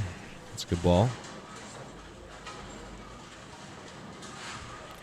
Idamaro, his 7-pin. And will whiff it. Oh, man, I've seen quite a plethora of missed single pins that have really hurt some of the bowlers. Steve K. Oh, slaps the 10. The 6-pin to just slap it out. That's a much-needed strike. Darren Tang. The ball looks pretty good. Ooh. Looks like maybe he hit up on that a little bit, I guess. I spoke a little too soon on the looks pretty good part. That ball was not very good. I think maybe he hit up on it a little bit. PJ trips the 4 out, leads the 7. Ball's left off its hand. They're playing tighter and tighter. The lack of friction that was built to bail out of playing straight so quickly, they're getting kind of tight. The back ends are getting tight. There's not a defined spot to throw the ball to that it will hook off of for sure. It's really hard to trust it, and that's why you see guys grabbing it, hitting up on the ball a little bit, and trying to make sure the ball shapes down lane. And so you get these misses left as Steve shakes one out, and Neil Demaro, nope, leave a 10-pin to the face.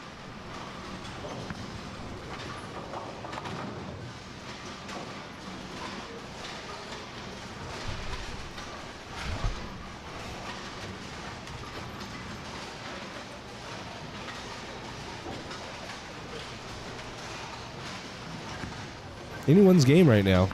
They just got to go take it from Darren as Darren blows a 10-pin down. That's a pretty good ball. And an unfortunate break for him.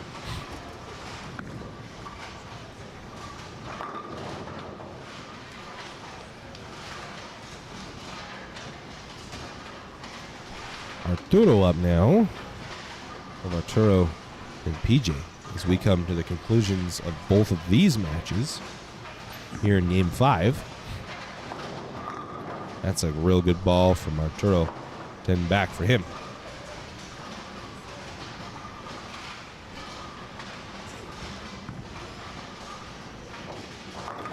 PJ will mix one. PJ in need of a strike will get it.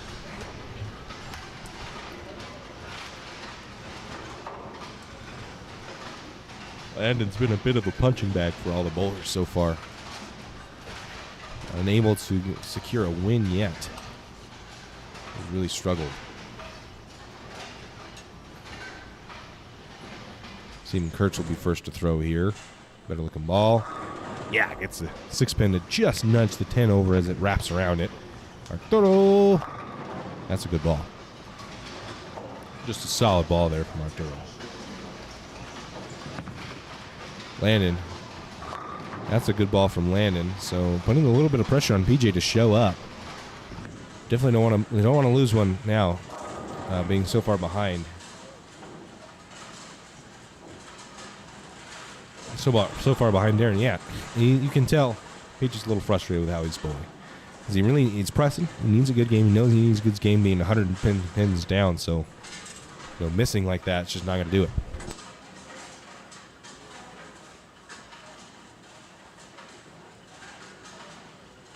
Missing like he has is going to make it real tough to get back into this match. You get back into a spot where you're making Darren even think about it.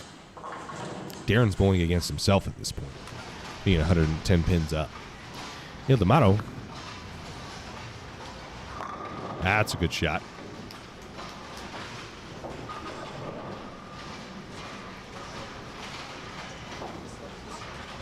Landon Carnate. Jake. Yeah, that's a good ball, too. Now he's found it. So this is interesting. Now PJ's got some pressure to perform. If PJ loses a match, that's killer. As Landon throws a 4-bagger. So PJ's really got to focus in. Set the focus. Get focused back up. Because these are big shots that he has to strike on. must strike out.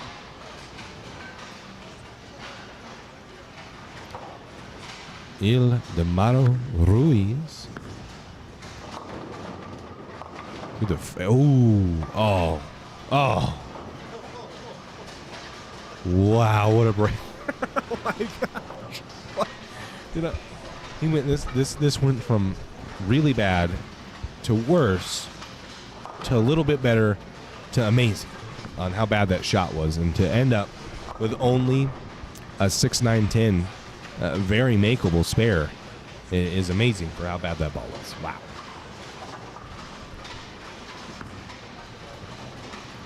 And he'll make the spare. Wow, that's impressive that he went from really bad to pretty decent. Really, really quickly.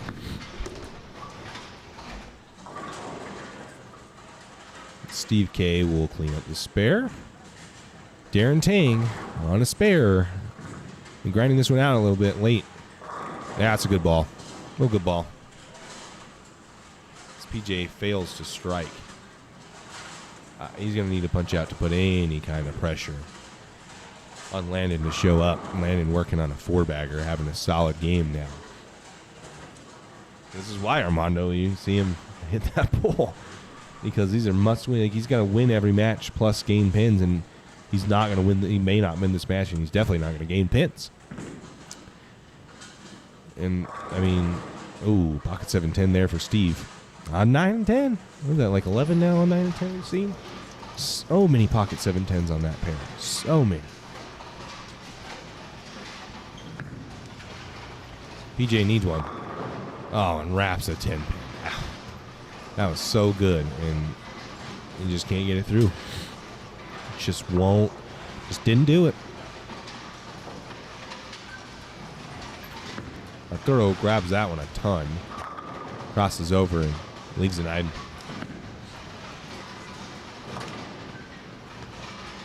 Armando, thank you. I mean, there was a lot to take in there. I mean, that was killer. And then all of a sudden, it's just a regular old spare. Easy pickup. Oh, Darren chops a spare in the first ball of the 10th. Oh, no. Well, that is killer. He's not going to lose to Cameron Trotter. No, he shot 215. Cameron can max at 204. But just every time someone can take a real big lead, squander. It's gone. And Darren does just that. Bang, then back from Kurtz. Stephen Kurtz. Landon Carnetti. Real big shot here. Take one away. Steal one from PJ. Good ball. Yeah, now Landon's locked in. Throwing the ball real well. Packing 10. 5-bagger for him. That's what you got to do. I mean, when you're so far behind like Landon is, you got to find some motivation to keep going in these match play settings. And I mean, when you're sitting here and you're trying to hype yourself up, well, you're telling yourself, it's like a spoiler. You got to steal one, and he's doing just that, digging deep. He is going to steal one from PJ, and PJ's going to lose even more pins to Darren. Darren's going to continue to extend that lead out. Because then it goes, Ildemaro is after that. Ildemaro is going to win, shoots 220. Oh, wait. 226 to 207. Okay, so Ildemaro loses to Arturo. So Ildemaro will fall back. What's Steve Klemkin do?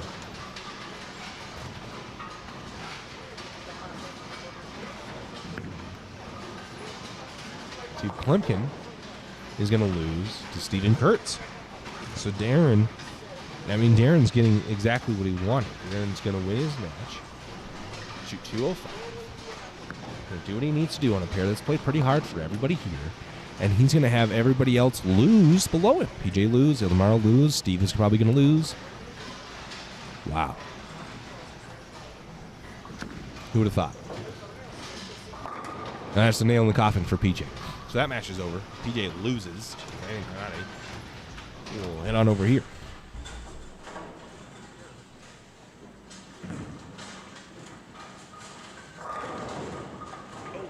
That's a nice break there from Cameron Trotter, throwing a messenger across. Shoots 193.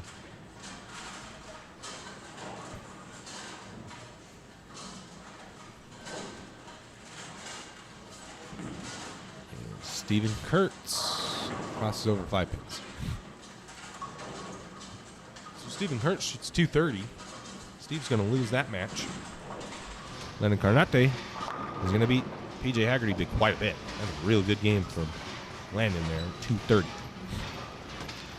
So a shakeup of the leaderboard, but it's not Darren Tang, as Darren Tang will just continue to extend this lead. Darren may win this tournament by 200 pins. He's running away and hiding.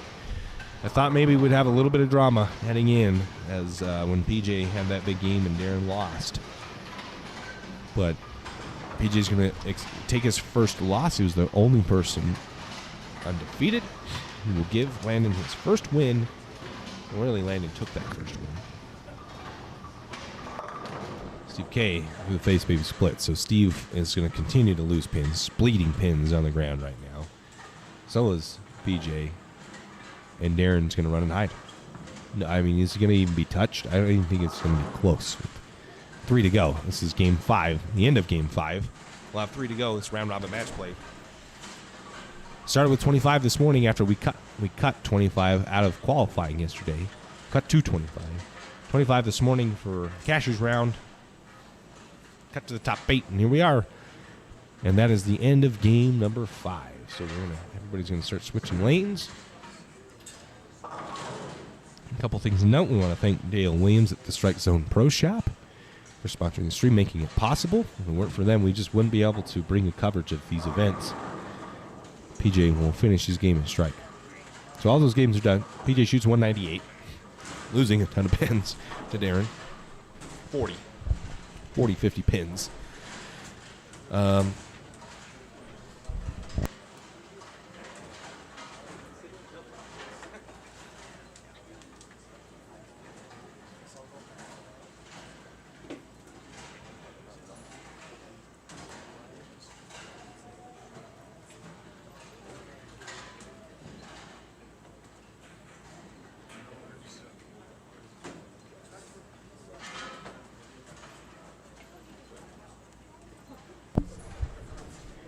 So that is the end of game 5.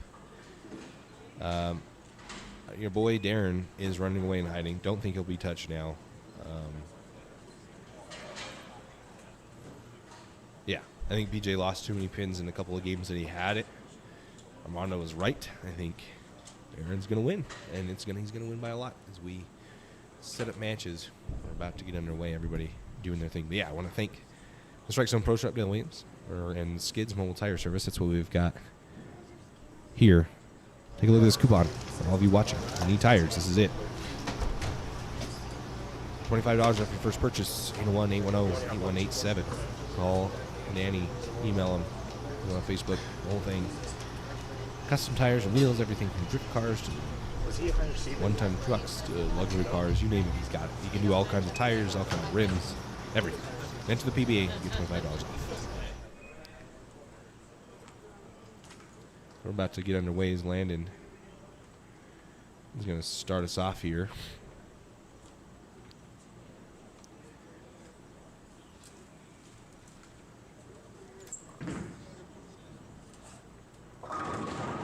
Oh, and he 4-9. First ball in the 10th. First frame. Good ball, 4-9. So should have scoring updates momentarily after that. Takes a couple minutes after they update them to get him put in the system. We do.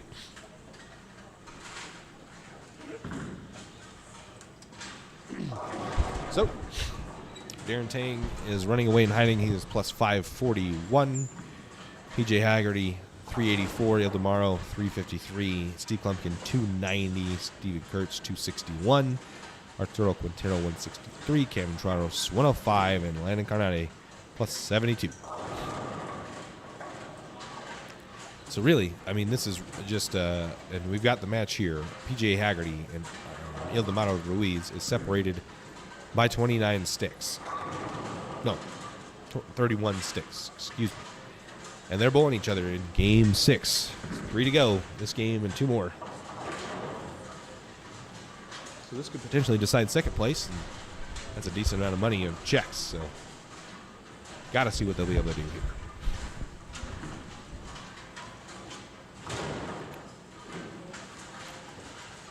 Darren can really kind of relax and set the cruise control. I mean, almost 200 pin lead over PJ Haggerty. That is impressive.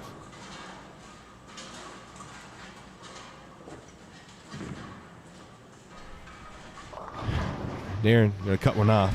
Still frustrating. I mean, still competitive, still pressing, still focused, intense. Wants to win by a lot. PJ missed the head pin. Almost missed the head pin, right? Leaves 2-4-5. Steven Kurtz. In Pac 10, that's a good shot from him. So him and Steve are separated by 30 sticks. And it's a pretty large jump. It's 60 up to Ildemaro. 30 between Ildemaro and PJ, and then almost 160. That's a lot. PJ clean up his spare.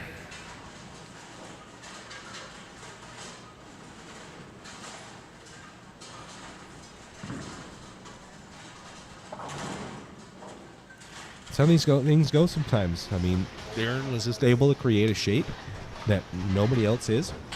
His ball speed, rev rate, tilt, and rotation. That has been very conducive to scoring, and he's shown it right here. He's averaging 223, almost 10 pins more per game after 18 than PJ is. And that's 10 back. So it's really hard to compete. And you're just losing pins the whole time. 10 pins a game, 18 games, 180 sticks. Tough.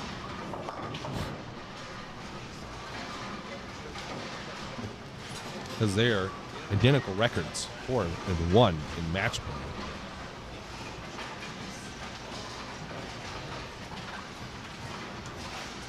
And Darren's 160 in front. Crazy.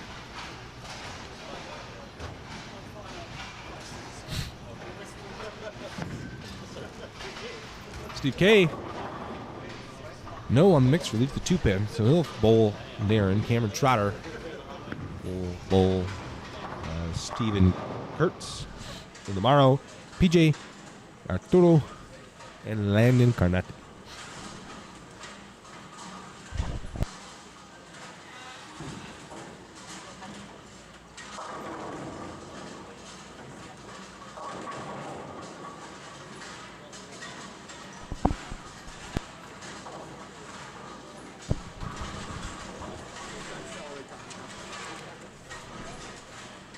What's the payout for second and third place? It's a good question.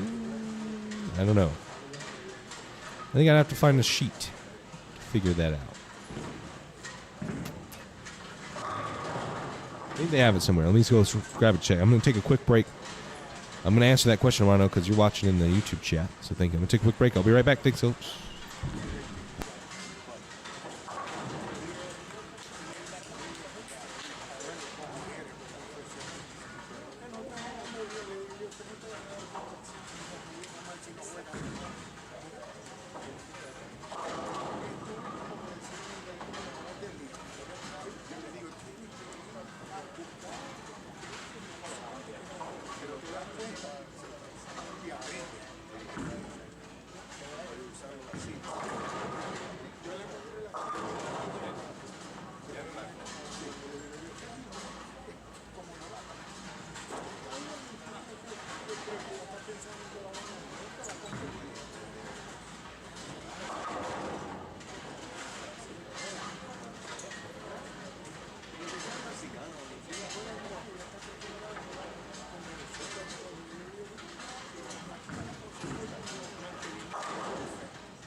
Okay. Appreciate your patience there. So, Armando, Second, so I've got it all. First place is going to pay $3,000. 3G, that's a pretty solid payout for a regional. $3,000. Second place is $1,700. So that's a lot of money that, PJ, and that's why you see him so frustrated, because that is a lot of money that he is missing out on. I mean, that's $1,300. That's a lot. Wow. I didn't know that first place is so high. That's why Darren's pressing so much, because there's a huge difference between second and first. Darren crushes that, lifts it, and goes to the face. Third place, $1,400. Fifth place, $1,200. Fourth place is $1,200. Fifth place is $1,050. Sixth is $1,000. Seventh, $950. Eighth, $900.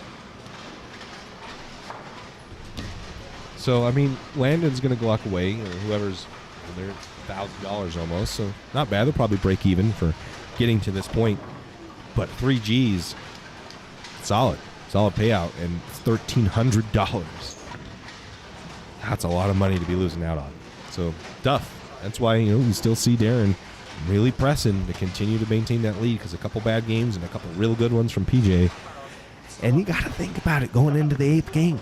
Got to kind of think about it, right? But if he can bury him, if he can really press and push and extend that lead to 2+, 220, 240, 250, that's not something I don't think anybody can dig out. Arturo Quintero here on lane 10. And Arturo throws a really good shot there.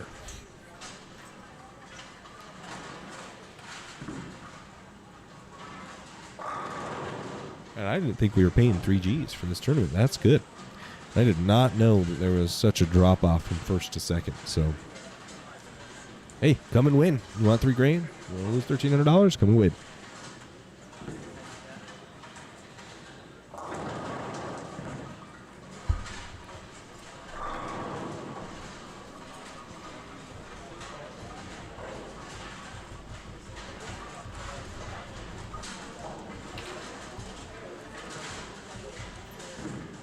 Arturo working on a strike. Oh, what a break there. That was extremely high. Almost to the face. It carries that. Steve K here on lane 12.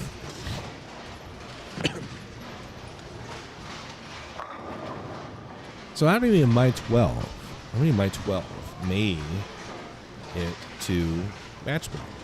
Darren Tang, PJ Ilmaro, Steve K, Arturo, and Landon. I had 6 of the 8 that I picked. Stephen Kurtz and Cameron Trotter I did not. 6 of the 8 bowlers in match play right now were picked by yours truly. And I was 11 for 12 in the cut line. So, hey, we just got to...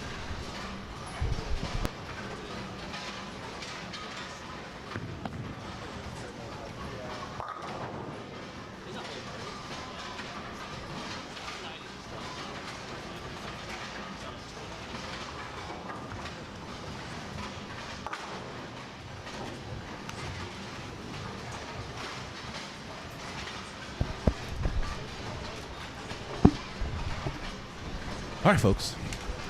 I've got Sam Wadley, owner here at Jack and Jill, really making this possible, bringing a regional back to Utah.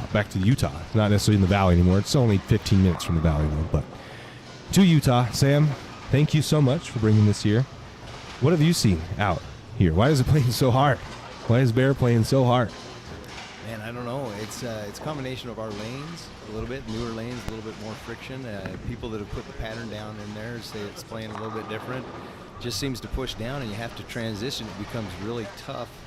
It's really speed sensitive, and get your ball to read. That's why some of these pros just look so much better, because they get that thing to read up early. The other ones have a little harder time adjusting, and you can watch them make a big move. Tang will be outside and then jump real deep real quick and gets that outside of those hang spots, and that's what really gives them probably the advantage over these amateurs. Yeah. Yeah, no, Darren's made big moves. He bailed from urethane in game 1 today. Yeah. That's why he's almost 200 pins ahead. Well, and Josh made a good point. You know, you've got the 3 top guys are all throwing urethane in the same spot. Yep. And so that kind of messes each other's games up. So, you know, you got to kind of jump inside those guys that are playing that and miss that carry down. Right. Yeah, the ball roll and ball choice has been great for Darren. But yeah, that's kind of the thing. The newer lane surface, a little bit of a newer lane surface compared to what these guys bowl on a lot out here west. Everything's usually 40, 50 years old. So usually pretty dang old. This is 10 years old. So not new, but much newer than anything we're used to bowling on. So speed is huge when it comes to this. That's why Darren has so much success throwing things like reality with really strong covers to try to slow the ball down. And he's maintained his speed control really well to get the ball through the shape. Because the guys have gotten to the pocket, they've gotten the right ball. I mean, on 9 and 10, I've seen 10 pocket 7-10s. Yeah. Like they just cannot get the ball up the hill through the pins. Darren hasn't had that issue because he's been able to control his speed better than everybody else that I've seen. I agree with that wholeheartedly. And the big difference is too is they just stay away from those big mistakes. You know, the guys that are really swinging it 2-8-10 or a washout, you know, on the back of a double or a turkey, and you just lose that momentum, you know, and then you tighten up your swing, kind of, you know, trying to hit that spot, and it's tough because you don't have a lot of miss room. Nope. That was kind of Arturo, and he squeaked into the cut because his ball reaction is super hit or miss. Like he's dead flush or splitting. And he had a game where he just got locked in, shot 260, and got himself in the cut. So those clean balls. A couple of those guys like that. David Haynes too. He was minus, and then he comes up with a big game. And once they transition a little bit, you get a little bit more swing, a little bit more room down lane, then you're okay. But it plays pretty tight there for the first little bit. It's tough. Yeah, they're way harder than I had anticipated them on. But Bear is one of the harder PBA patterns that they bowl on. So I assumed it would be fairly tough. I thought maybe they'd break them down a little better. Like you can see today, 7-8 doesn't hook as much as the rest of the house. And in qualifying, they were able to develop a hook spot, and they haven't today. So there's not a defined hook spot right. Where 9 and 10 kind of sucked through qualifying and Cashier's round because it hooked so much early. But now there's a little hold. So everybody's left. They got a little bit of hold. That friction right is helping them shape the ball off of it. And scores have been pretty good over there. You know what? That's what I like, though. You've got to make shots on this, and that's what I like. I like seeing the lower scores, and I mean, it's a mental grind just as much as a physical grind. These guys' games are great, but to stay in it after you throw a bad shot, that's where you get the advantage. And so that mental aspect of the game is so much better than sometimes the physical. That's probably the biggest step that you'll take from like a competitive league bowler to this level to be successful. Like you see these top 8 is able to bounce back after like a 180. Not get too down on yourself, and be able to make a ball change in the middle of a game or 2 shots into a game when you trust that what you're seeing isn't right. And that's what PJ and Darren and guys who are in the top 3 or 4 are able to do. Changing balls constantly, seeing what's happening on the lane. And don't have to have a perfect physical game when you are able to get into a ball that gives you room. Right, exactly. That's all you're trying to do is create that area in that spot where you can, make something work. A lot of guys like that, like Steve Klumpkin right there at the 10 pin, still a great shot, but you start leaving those corners later in the day. But I mean, if you make the right ball change, your speed's good, you've got a chance. You can see it. There's a lot of 170 games, and they're backed up by 240s in those big games, and so you're always in it. And especially on a pattern like this, you've always got a chance. Just don't shoot yourself in the foot, and you're good. Very, very true. And Sam, we thank you a ton for bringing this out here. This is awesome. The hospitality's been great.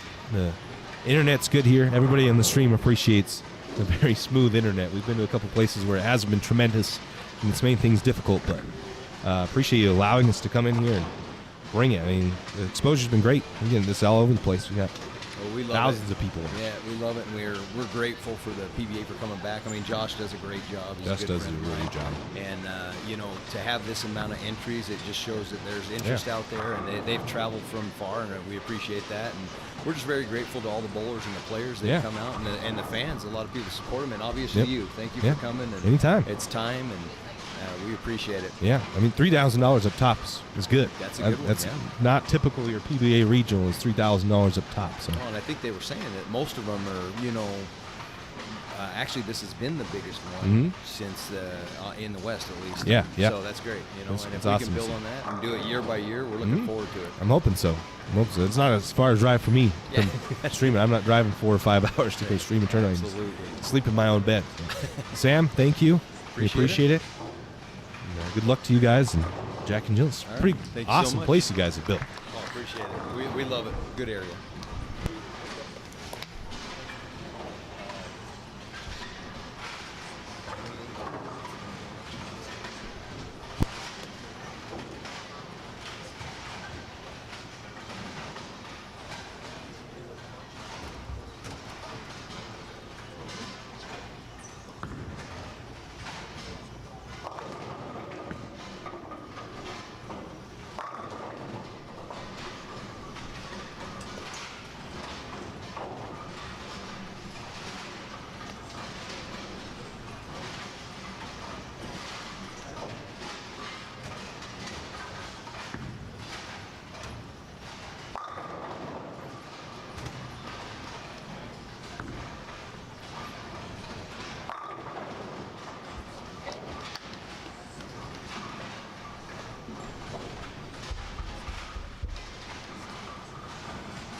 All right, game 5 winding down. We're going to have or game 6. That was game 5. But we're on game 5. This is game 6. We have 7 and 8 to go.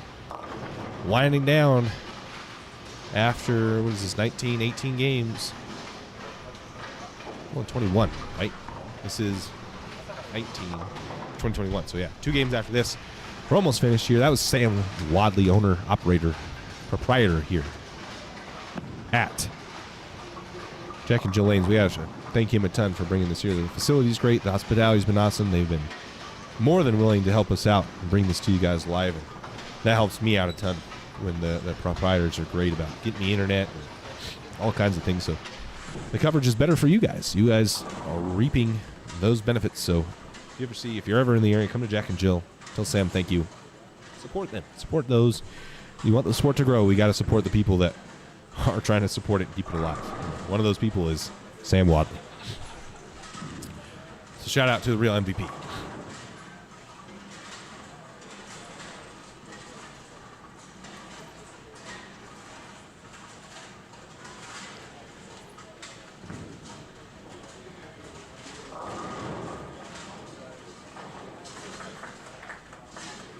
So PJ's struggling to score, and Darren not struggling to score.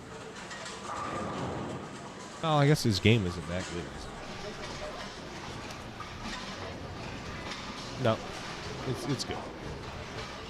It's hard for me to tell which side with those little arrows. It's hard for me to see what exactly is happening. But Darren is not struggling to score, so he will extend his lead, and I don't think he'll lose. So it is a fight for second places. And that's 10 back. Darren's going to run away with this tournament. Impressive. I had kind of figured Darren was in really good form when I had seen him doing some tests up at Storm HQ, and it's showing today the kind of form he is actually in, as Stephen Kurtz will whiff on the 10 pin and shoot 170, 79, 180.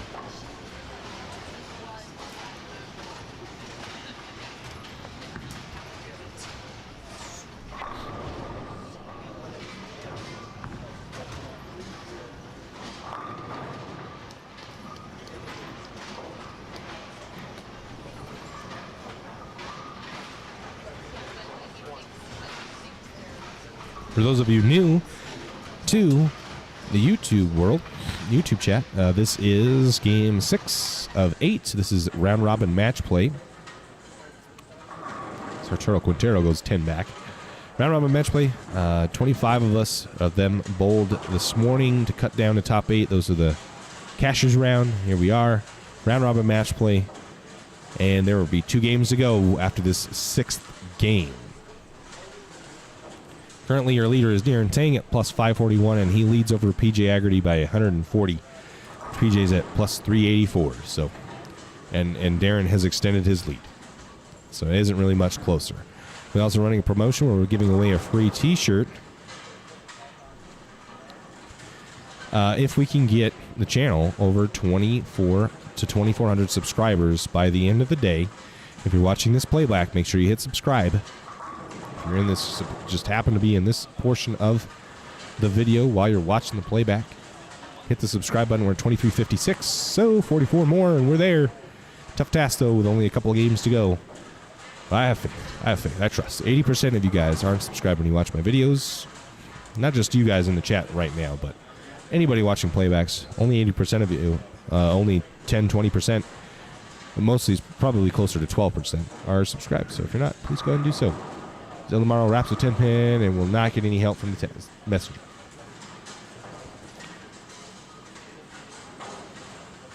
Armando, I've got an XL. And I got your name on it, but we got to get it 2400 and we're at 2356. 44. Be like, hey, I want a free T-shirt. You tell 40 of your friends, hit the subscribe button. All your friends you bowl with. Tell them what we got going on.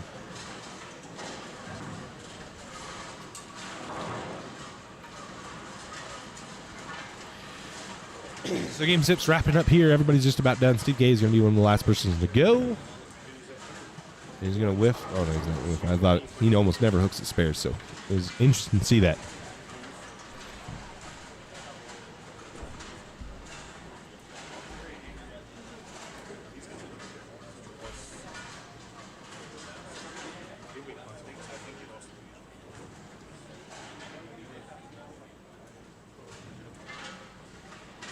So when you click on the video, for you guys, I wasn't aware of this. When you click on the video on YouTube, if you're watching on mobile, which a lot of you are, I'm sure, what happens is the live chat just pops up automatically. So there's a big red X, or a big X at the top of the live chat. You hit X, bang. Now you can hit subscribe, red subscribe button right next to Championship Bowling Stain.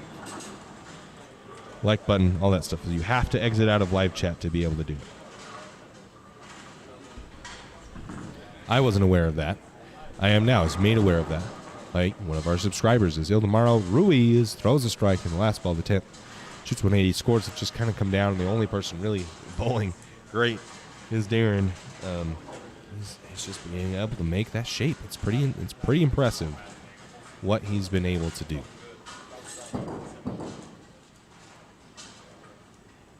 Somebody just dropped a ball.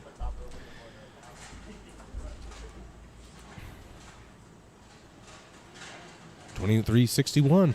Thanks, folks. So 39. The number keeps getting smaller and smaller. That number keeps getting smaller and smaller.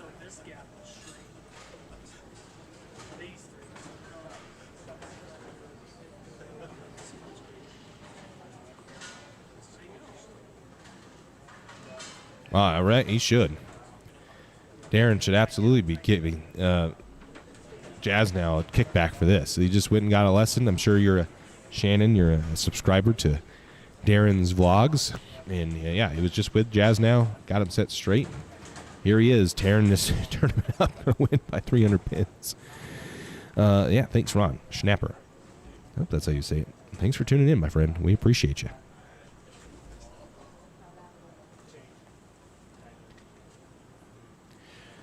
So, as everybody moves around, I'm going to give a quick shout out to those who make this possible as well, other than the viewers, and that is Skids Mobile Tire Service.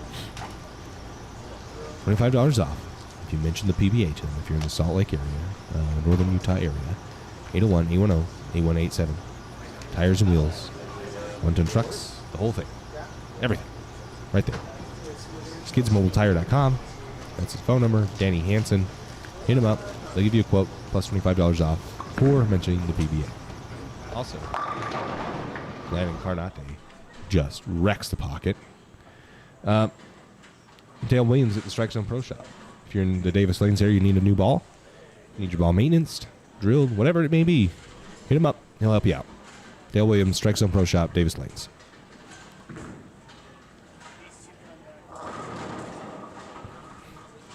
Score should be updated momentarily. Thanks, Julie. Appreciate you. Appreciate you in the chat. We try to bring the best coverage.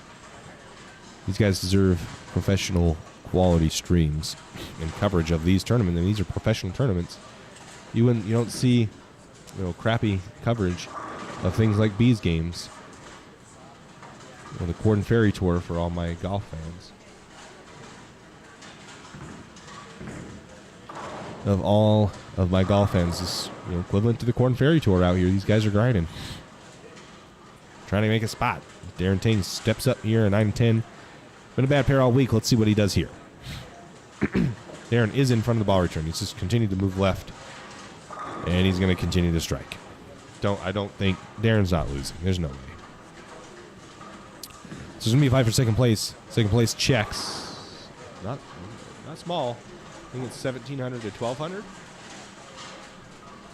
So $300 separate second and third place checks. So definitely not chump change. That's an entry fee pretty much for a PBA member. Goodness, I just drew a blank on that. I don't know why. Darren Ting comes up here.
Huh?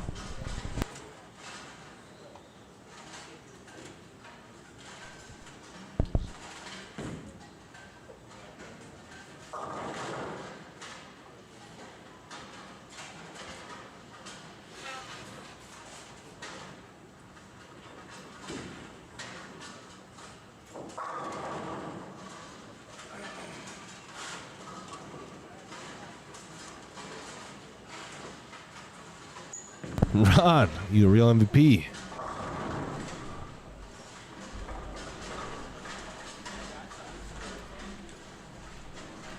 We appreciate you, Ron. Schnaper. Schnaper rhymes with paper. I see. Hey, that's clever. I'll have to use that next time because people butcher my name all the time. So my apologies, Schnaper, Mr. Ron Schnaper. But hey, we appreciate it. You real MVPs. You make all this possible as PJ Haggerty steps up, mixes one up. That's a good ball.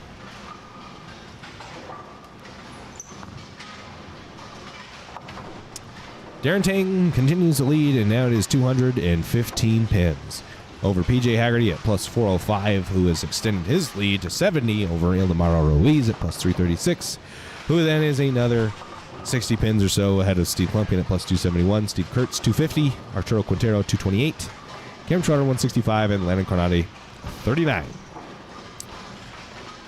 And so now second and third isn't really that close, and it's just a race to the finish.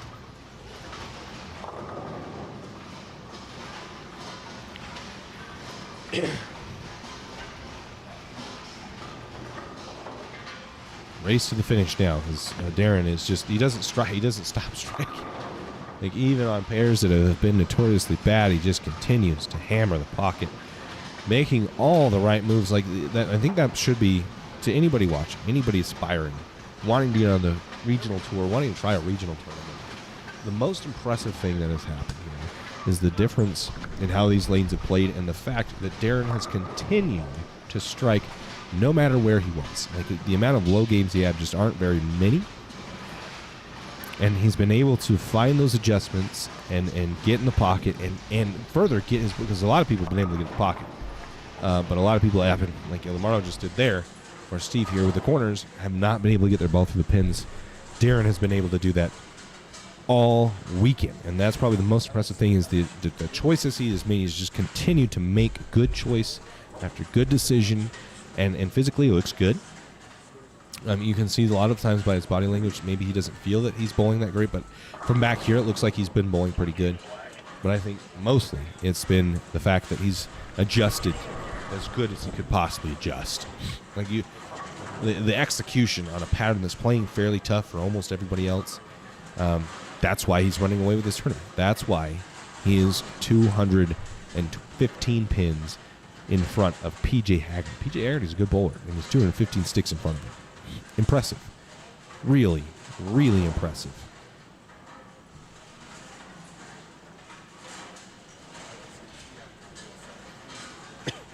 So, Ron, thank you.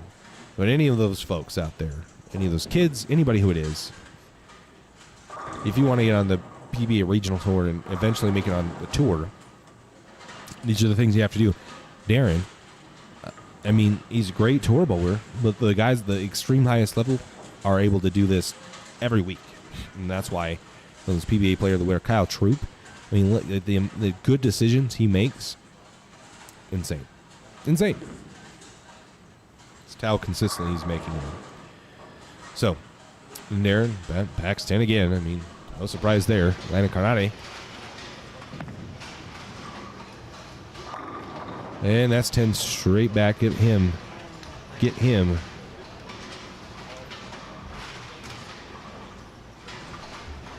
A sticker. PJ up now.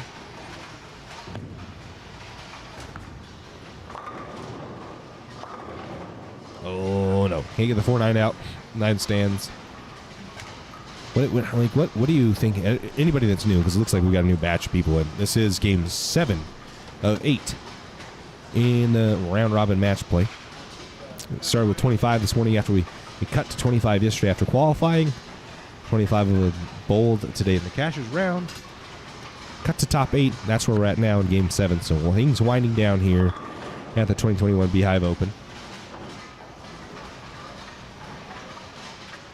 That's where we're at. We're running a promotion too. And if we can get to 2,400 subs, that is when we'll give away a free t-shirt.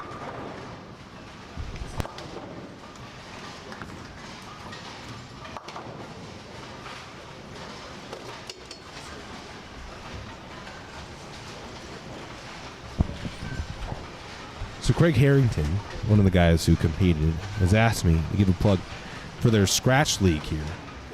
We get scratch on Thursday nights? Wednesday nights on Sports Shots. So you want to bowl on shots like this is where you're going to have to do it at. And they pay $5,000 for first place. Is that right? Yeah. Big money. Minimum. Guarantee it. So the competition out here is pretty stout. Bowling Lake guys, Craig Harrington just missed out on the cut. You want to get better. That's the only way. If you continue to bowl on house shots, you're never gonna get to the level that Darren Tang's at. So you got to bowl on that. You got to see the transition that's going to happen. And yeah, 5K minimum. Can't beat that. It's kind of leagues you need to bowl on. Steve Kurtz, Tim Mack.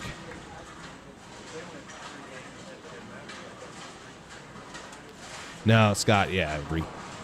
Bonus pins are a must. But, I mean, if you go and look, Darren and PJ have the same record. So bonus pins or not, Darren is 215 sticks in front of him. So PJ is going to have to bowl out of his mind, which currently he's not. And Darren's just completely fall on his face, and that's only 60 sticks of bonus pins. Not going to be any... I don't see it happening. Because Darren's just out-bowled everybody else by that much. No need for bonus pins to get to where he's at.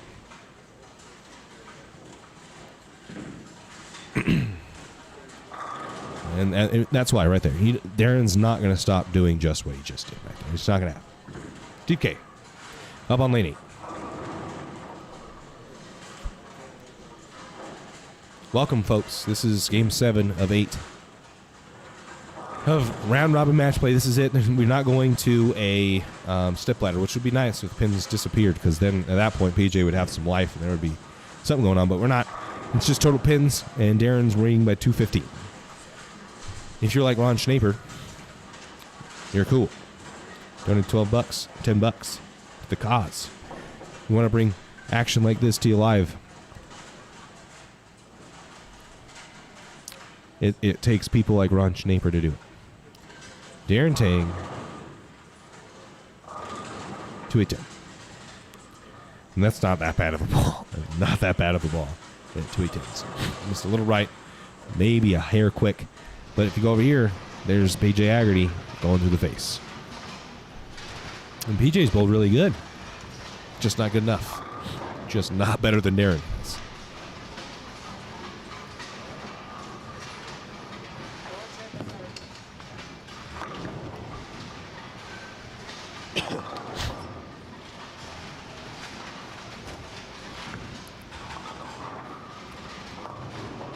Darren does not convert the split, so we'll see Ildemaro Ruiz. So, a pretty special treat. We're seeing quite a few touring pros bowling as well, so that's pretty awesome.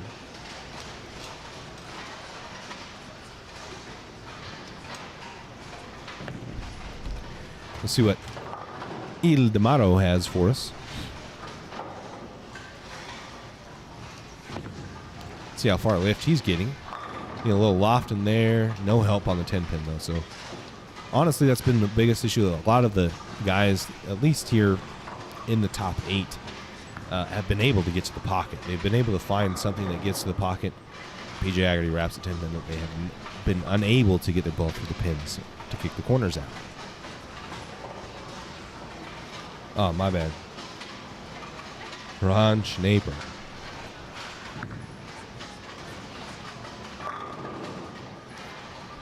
My man's a real MVP.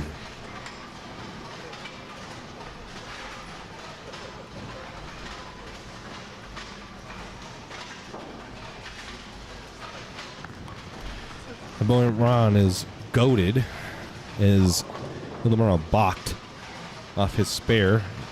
PJ went and whiffed his. So the motivation's got to be waning here for PJ, as I know he's pretty well into second, but doesn't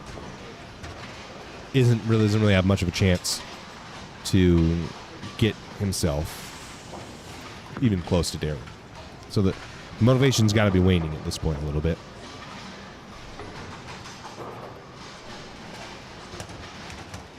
Looks like Ildemaro's going to take a re-rack, grab a different ball. We have issue on a lane. I'm not sure. Let's see Cam Trotter, see if he can pick this washout up. I missed the head pin. and then Ildemaro here on lane 11.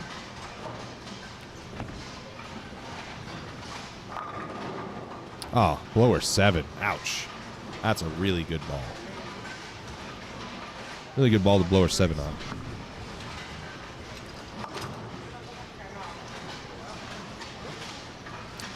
We got up to 2362, folks. We're getting there.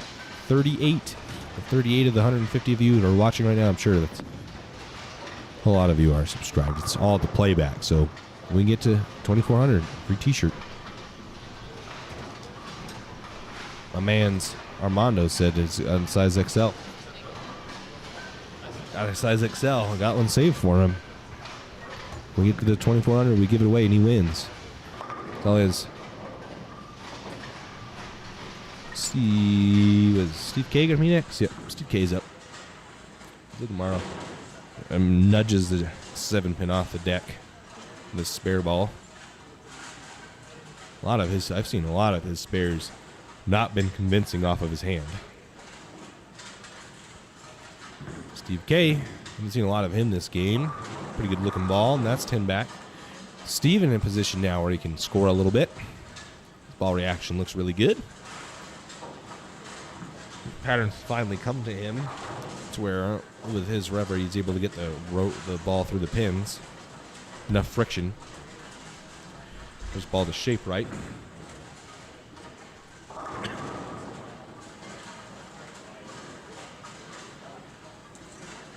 John.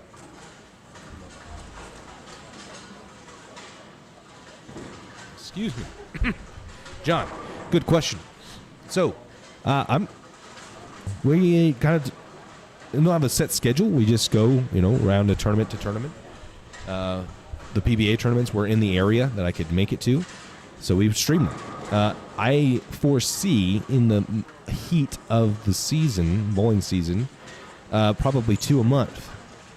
Probably 2 a month. Maybe more, maybe less. I think we'll be in the 1 to 3 month, which is maybe almost every other weekend. So realistically, that's a lot. But we're broadcasting, as much as we can, bring as much exposure. Out here, the Northwest Tour runs all typically about 2 tournaments a month, a tournament or 2 tournaments, and the Northwest Tour. That's a lot of what we cover. We also have the Northern Nevada Scratch Bowlers Tour. I believe we'll be heading out west into Nevada to cover a few of those tournaments as well. And then, potentially the success that these PBA tournaments have brought. We'll get with Josh Blanchard and see if there's opportunity to cover a lot more of them. Because the schedule's pretty stacked up. So it'd be pretty cool to be able to bring a lot more of these tournaments to you guys' homes, because there's quite a bit of interest in these PBA regionals. So I'm hoping that there's going to be a lot, but fairly frequently, John. Fairly frequently. Right now it's the off season. We've done 2 this month. I know there's going to be a couple in August, a couple in November. In July, maybe not as much, I'd hope. Bowling season's kind of over at that point. 364, so 36 now to go before we're there, and 2 games to go, game and a half to go. I'll give you guys till the end of today, like literally the end of the day. So we'll check tomorrow if it's a 2400. We'll make a post. So you're going to want to make sure you keep up on social media, Instagram and Facebook.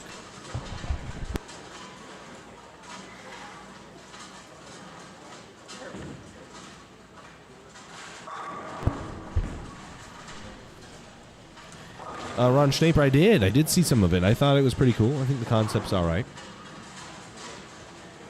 I think I don't know, the presentation maybe, I don't know what it is. I think it's a little corny, a little cheesy. Not really sure. I don't know. That's just how I kind of see it. Personally. Like in other sports, you have something like that. Is that a good thing to have? Not, we're not copying other sports, but at the same time, is there a reason that they don't do it? I like that we give competition to our bowlers. Never going to not like that. Arturo comes up light, 2/8.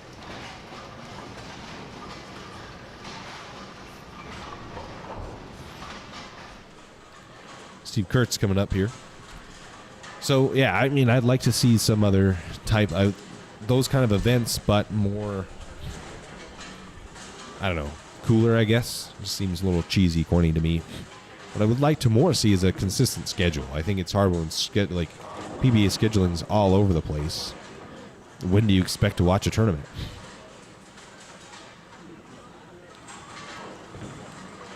Were you guys there? Was Ron Schnaper in? Were you there in Portland, Maine?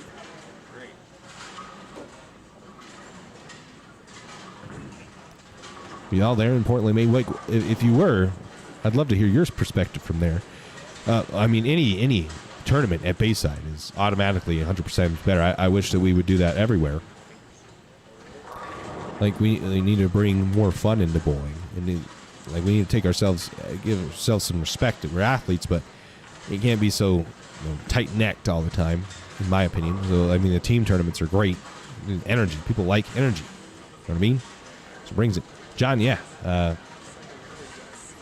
There's a lot of good bowlers out here. A lot of people, Vegas has a ton of bowling, so a lot of those guys have moved into that area, Darren Tang being one of them. And, yeah, they're good. They're real good. And the competition's stout, especially in the Northwest Tour. You got a lot of guys that work at Storm, like Steve Klumpkin, who's a world-class bowler, is bowling in Northwest. And we've got... I see. Yeah, see. If we could have atmosphere, I don't think we'll ever be able to recreate Bayside anywhere else. But that kind of atmosphere is good. There's Darren 10 pins. We're going to shoot a solid game. 4 or 5 bagger to start that game. But the king of the lanes type deal is to me. Having anything at Bayside is good to me.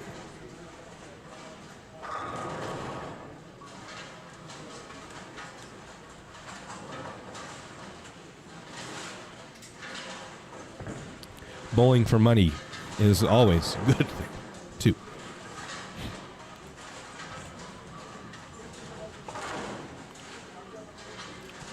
Just I guess gimmicky. That's a good word. It's just like kind of gimmicky.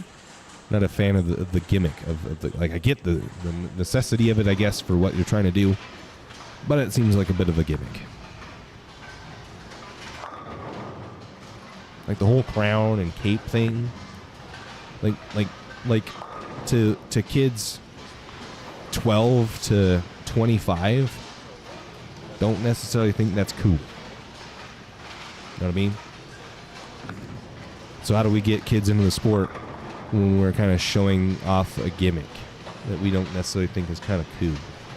It's my issue. How do we make it entertaining and cool to younger kids? That's where my head's at.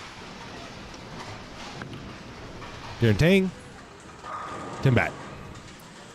And that's my goal. That's why, streaming kids watch consume a ton of content online, and that's why I bring it for free for you to watch.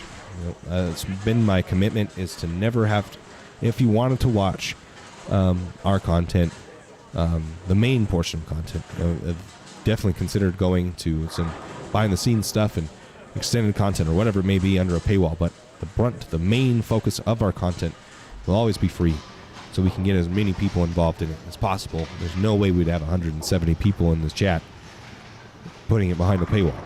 There's a nice strike there from PJ. Finally gets one. Breathed a sigh of relief. I think that frustration has waned as he's well aware of the situation. Darren Tang goes 10 back. And some of the best streamers, that kids are consuming, people my age, people younger than me, people a little bit older than me that watch, video game streams and whatnot, they don't have to pay. They don't have to pay for it. You know what I mean? Or they'll find a way to watch, a sporting event for free on a free stream somewhere that's bootlegged. So I would rather you watch it on my social channels than trying to bootleg it. So here we are. Darren Tang, lane 9, likes it, high flush.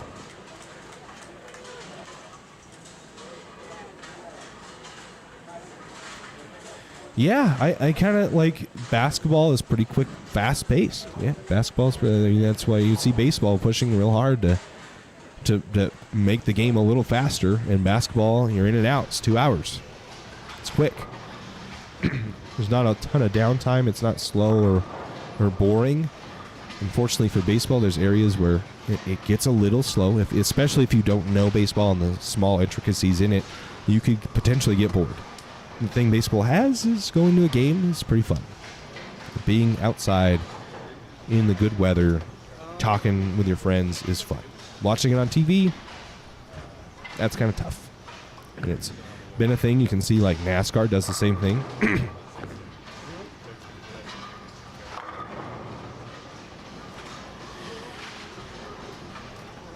A couple good points here, but yeah, no, Ron Schnaper, like NASCAR even. Long races that are taking 3.5, 4 hours. They've split it up into stages to try to make it a little more entertaining. Basketball, short. Baseball is trying to speed up the game. So I think you're right. I think there's a little bit too much downtime between things. Not enough going on.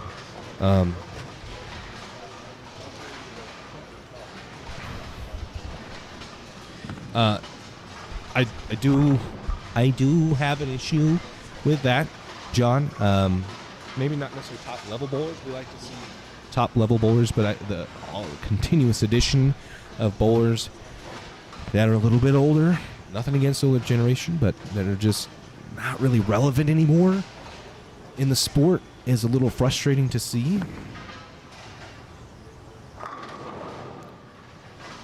That to me is a little frustrating to see the constant barrage of guys who just aren't relevant. They're not in it anymore. We want to see, kind of flashy bowling. Like people hitting bombs in baseball and they're tossing their bats. That's what gets views.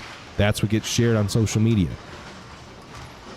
So that kind of bowling, those kids that are very energetic, have a lot of energy, that are pumping their chest and all those kinds of things, that's what we need to kind of push.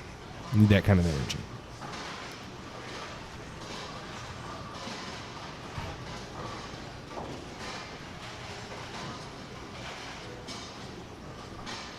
Yeah, I kind of agree. It's kind of like golf in the sense where they are pace of play too.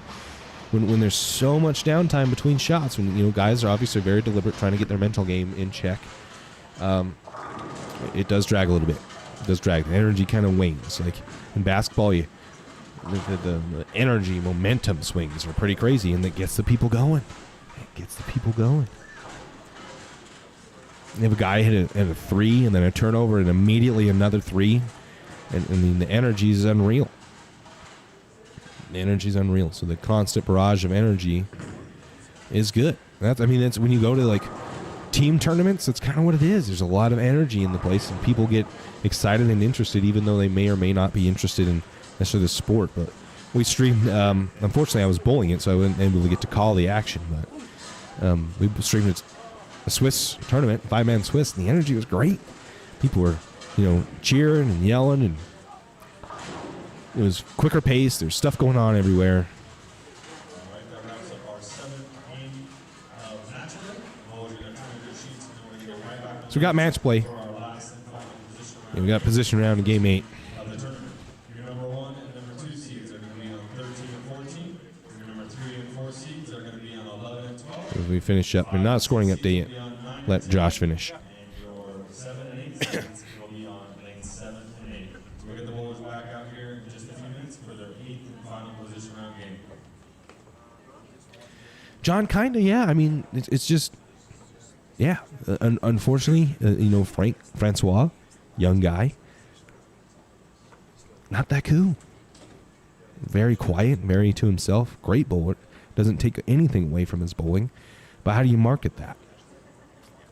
How do you get kids involved? When you go to some of these youth events and the kids are slapping stuff out, and getting hyped, and that's the kind of stuff people want to see. It really is. Like you see that in all the sports. That's why they've kind of gotten rid of, in the NFL, like the celebration rules. They got rid of it because people like to share that stuff.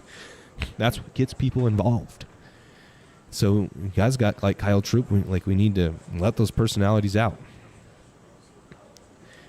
And no, mad respect to you, Ron. Mad respect. I just wish we could make it a little cooler. I mean, it is for you guys, but outside looking in, the energy's great. We got a guy dressed as a professional athlete here. Hey, great. Thanks. Appreciate you, brother. Well, the pattern length, 41 feet. I knew it was between 40 and 42. Unfortunately, the PBA locks those away. Well, I mean, maybe because people are copying them and they wanted to keep those behind a paywall, whatever it was. I don't know. We're moving into an era where monetizing free is the way to go, in my opinion, and that's what most big-time streamers that have a lot of following are doing. They don't make you pay for their content on YouTube or Twitch or whatever it may be. They don't make you pay for it. And they're still mad rich, so I don't know. Limiting access is not going to help our sport because only the diehard fans are really going to pay for things like Flow and Bowl TV. So even your I don't know if I like bowling or not. I'm bowling league for fun. If you limit their access to competitive bowling, it makes it real hard. Makes it real hard to get them interested. So that's why we're here. This is top level talent bowling right now, and you get to watch it for free. You don't have to pay a subscription to Flow. You just gotta subscribe. That's all I ask. So you guys, the subscriber at 2365. So 35 people hit subscribe right now. We give away a free t-shirt. As we now await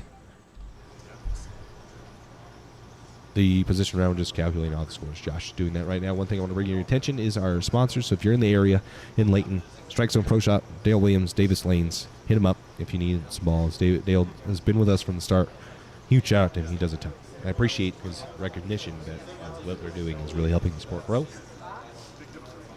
And also, Skids Mobile Tire Service.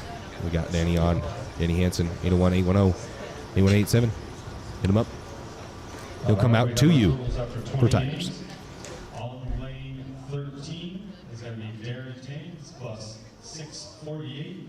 He's got 232 pin leads, so it looks like it's his tournament to win. On lane 14 is going to be PJ Haggerty plus 416.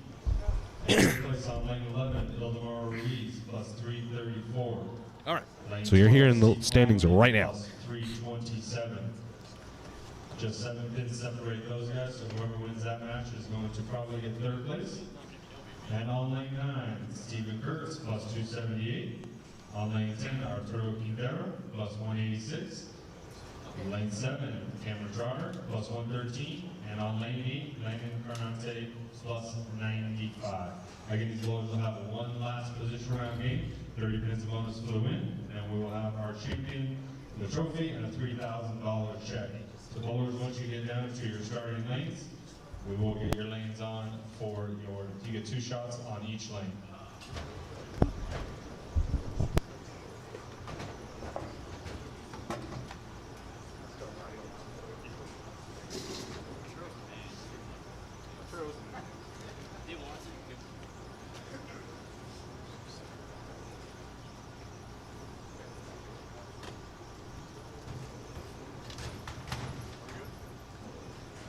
JB, we good? Hold on 1 second. Yeah, Ron. That's what we need, though. We need people like you. They're hyped about it. They're excited about it. Change the image. The bowling is fun and cool. So people like you will help that. And, when you support us, me, streaming, that helps too. So you heard it from there, Josh. Derek Ting pretty much has won this tournament. Plus 648. Then PJ Haggerty at plus 416. Ilmar was 334. Steve Plumpkin 327. Stephen Kurtz 278. Arturo Quintero 186. Cameron Trotter 113. And Landon Carnate 95. So these are the spots that are probably going to happen. The only thing that's up in the air is the match between Ildemar Ruiz and Steve Plumpkin. They are separated by 7 pins.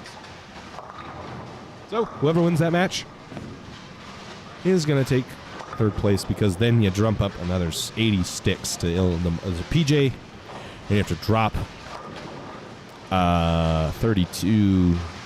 60 sticks. So yeah,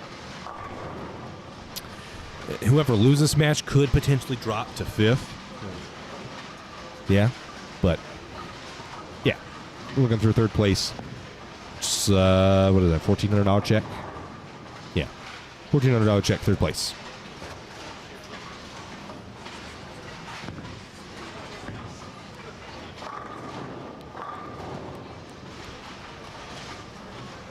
I mean, yeah, I mean, this is just like, could be.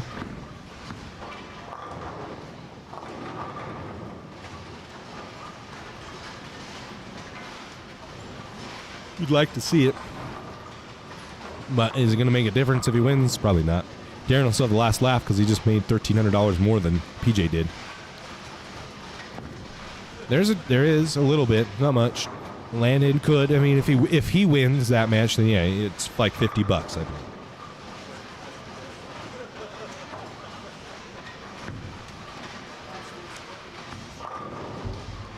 $50.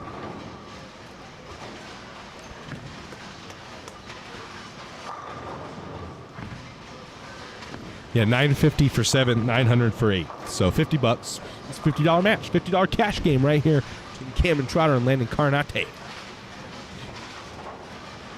That's how you want to look at it. Now the difference between 3rd and 4th, that's a little bigger.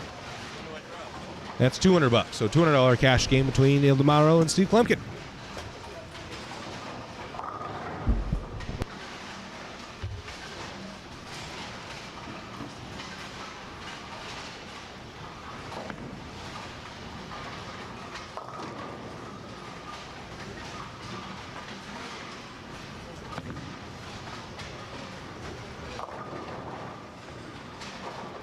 All right, well, there's on your practice. We're going to get A and B in there.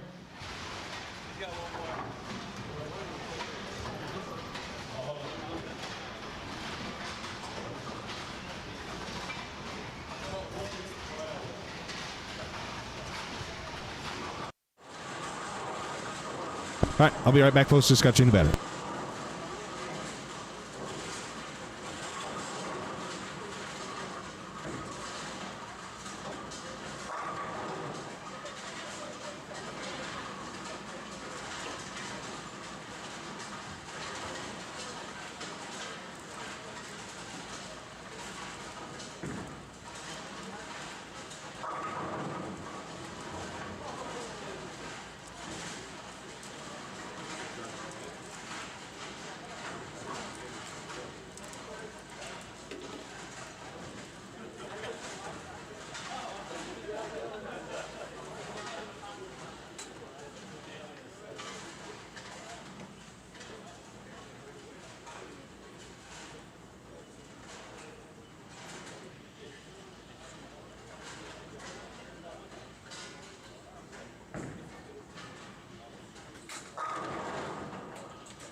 All right, your boy's back.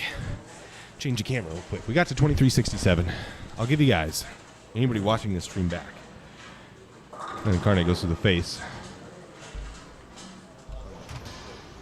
I'll give you guys till tomorrow morning when I check it. So whenever that may be. And if we're 2400 tomorrow morning when I check it, then we'll do a giveaway. If not, then nope. Yeah, Armando, very, very, very much so.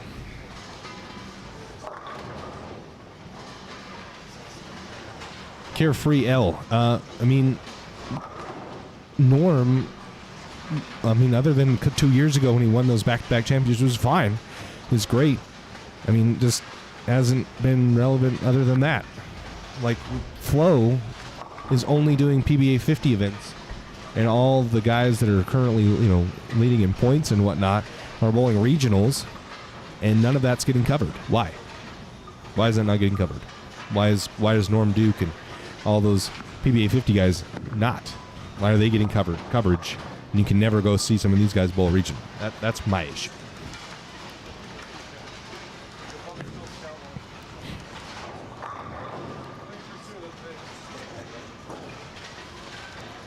You show a kid, when you're like 12-year-olds bowling in youth leagues, like, hey, this is who is really good at bowling. I personally wouldn't show him Norm Duke, unfortunately. He's a great bowler, great ambassador of the sport, and that's later on when they're real serious into it. You want to see some of the greats. But right now, I'm like, you should bowl because of this person. It probably wouldn't be Norm Duke. Some of it is better than 8. There's going to be competitiveness. There's going to be competitiveness, especially if you want to win. Darren Tang is munching this up. Lamaro working on a strike. Steve left the door open a little bit, so a strike here get him a lead. He's going to cross over and do it, though. To him. Going back.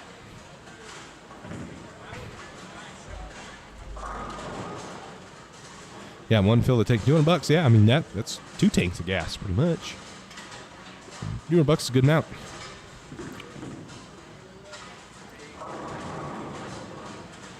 Yeah, no, it's just third versus fourth. Third and fourth could flop. PJ's second, and Darren is going to win. That's not going to change. That's not going to change. 368, so 32 people. And I don't know, what is it? Tomorrow morning at 8 o'clock, 7:30 when I wake up. So we get to there, 7:30. If you subscribe, you're watching the playback, you want to go to the end of this and watch the championship match, and you're hearing this now, hit subscribe. Free t-shirt giveaway.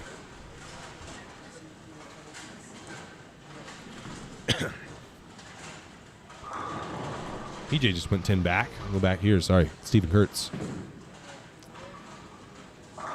He goes 10 back. So the Cameron Trotter and Landon Carnate match is a $50 cash match, really. And the Steve Klemkin and Ildemaro Ruiz is a $200 cash match. None of those guys are really. I mean, maybe the Landon Carnate and Cameron Trotter, they could use that $50. Steve Klemkin and Ildemaro Ruiz, probably not so much. Steve, that's a good ball. Wraps the 10th.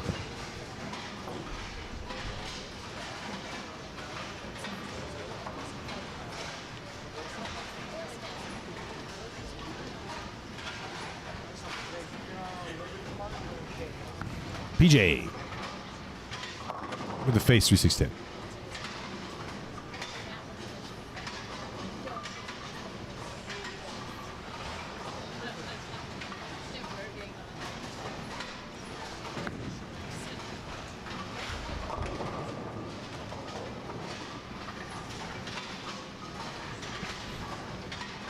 See what Landon Carnate's got for us here. Switch over to the low end. Tim Nate's been a tough pair. That's way right. Yep, 240-10.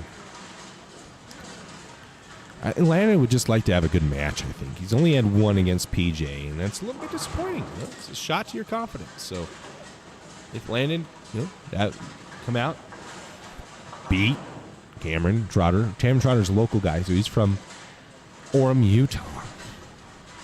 Pretty impressive. We got one of our own here.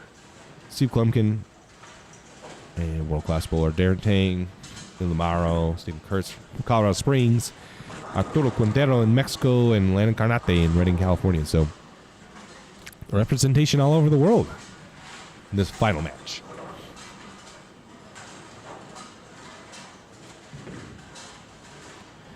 D. Tang, 10 straight back.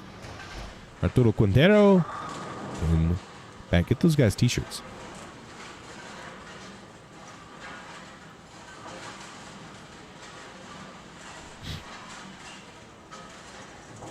Yeah. Yep. And that's a good representation of what we bowl on, like here and everywhere, is the lane surfaces are older, they're a tough pair to pair, and it's hard to get your ball to roll in the right parts of the lane. So that's what you're seeing here.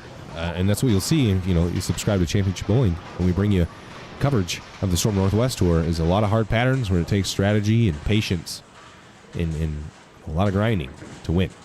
Arturo. Ooh, high flush 4-pin. We'll go back to Darren.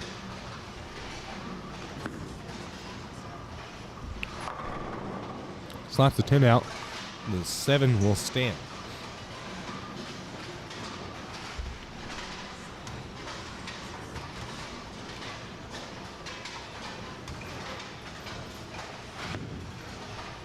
Again, Trotter.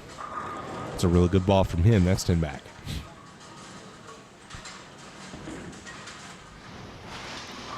Ildemaro packs 10 there. That's a good ball.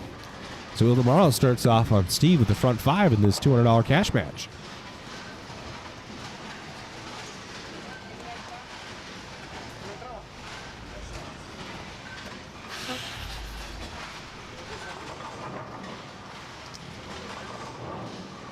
Steve needs something going here if he wants to win this match.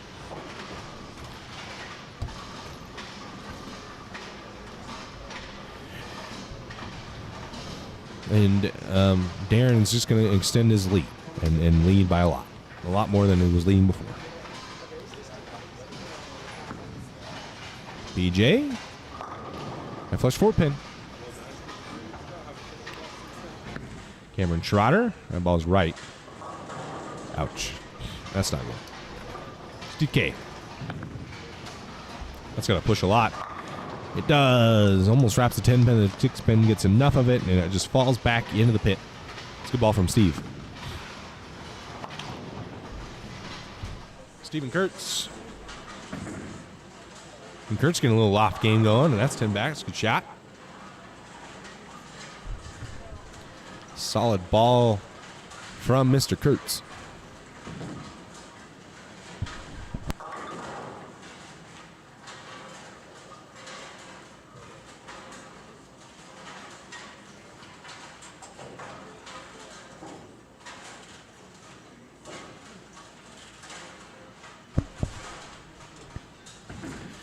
Steve K on 11. That's 10 back. So Steve answering Ildemaro with a 3-bagger of his own. So no breathing room for Ildemaro in this match.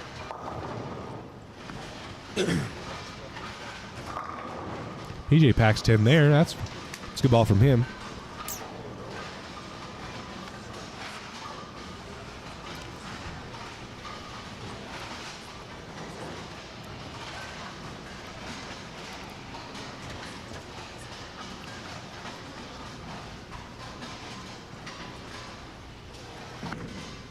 Steven Kurtz. That's to the face 36910. Not a good ball there. A little left. So that early hook on 9 and 10 is going to start eating away at you. Ildemaro is walking around the ball return. That ball looks pretty good. Yep. Nice mixer. Split conversion. Oh, my goodness. Darren Tang in front of the ball return. And oh, gosh, that ball went in the ditch. Let's come back, though. Schneber, is there actually a strike derby? I haven't really followed up that much, to be completely honest. Is there a strike derby? Like, is that a real thing they are doing?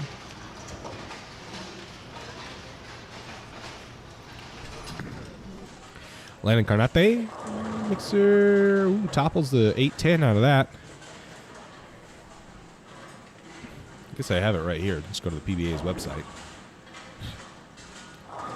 PBA Finals there today. Global Showdown. And Ildemaro strikes again. He's got front 6. So could he potentially be our only 300 and we'll catch it right here on stream? Yep, the 2020 Strike Derby. Oh, that was something last year. They're going to do it again. Oh, I see. Didn't realize that was something they did last year.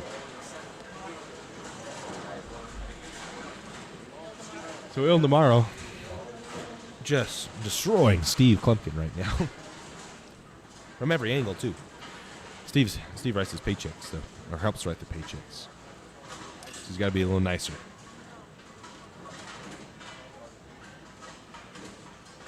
Could he?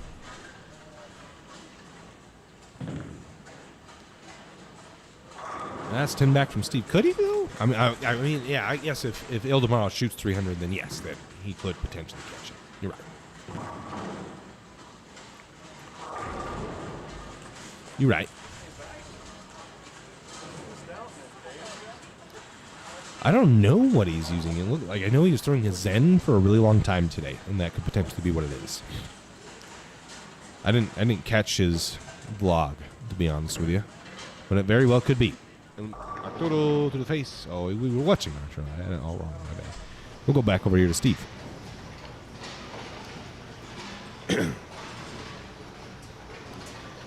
So SK, Steve Klumpkin, 11. I think Steve's using Zen too. I think he's also using Zen. BJ. Looks like Cameron Trotter's going to win his match against Landon Carnate. He just landed and bowled real well all weekend up until this point, and then didn't really have a look and didn't look very comfortable while he was bowling, and Arturo just picked that split up.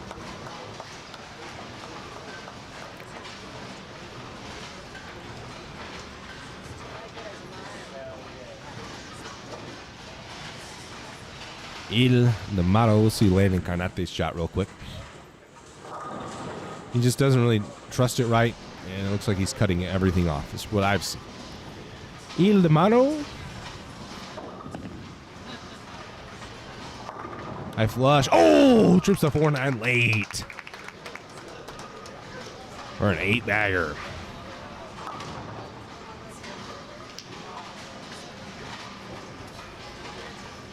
I mean, not necessarily. I see. Yeah, I saw it. Carefree. Not necessarily. Like Michael Tang, part of the house and hasn't really been on a show. But what I'm not saying that, put them up on a TV show, but what they do is grow the sport for younger kids. Younger kids are watching that. This Il Demaro mixer. Yeah, you got it. Front 9 from Il Demaro in this in the final game. He's going to shoot 300 on SK.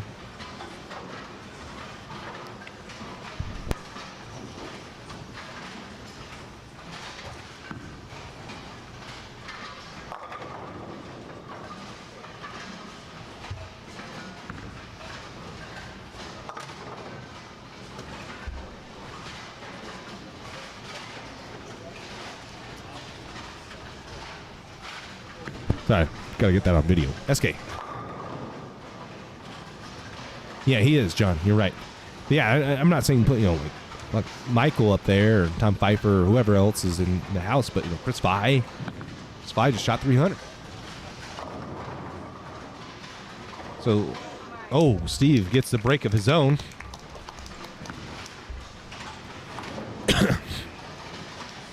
He does. I mean, no one even really came close to shooting 300, and we may have one. We may have one here. So that would be pretty dang cute.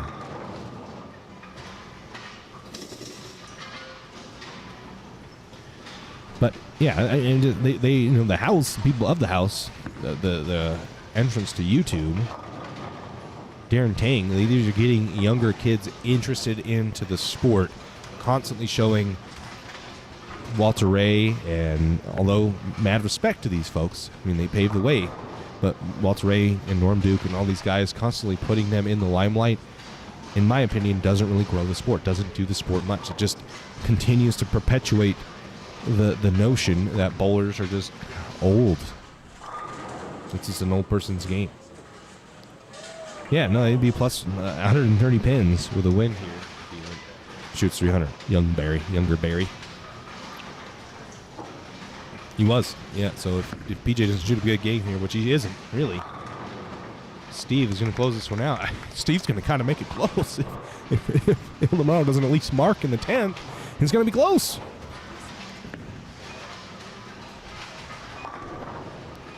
You got to share this out, right? We got to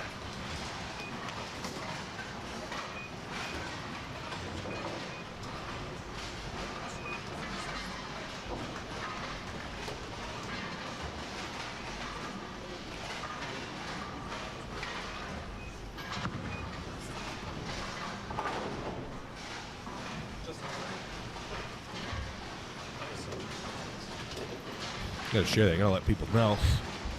We're at 2371, so 29 more people. If you hit subscribe, we're in. Yeah, I was hoping. You know, there wasn't a ton of drama. Darren's got this locked in, and now all of a sudden we've got front nine. We haven't had a 300 on the stream yet. We just may have it now, and that means I'd love to have us 300 on the stream. And well, that kind of ends it. Steve's going to shoot a big game, but I mean, I guess an open could really hurt tomorrow, but I don't think it hurts enough.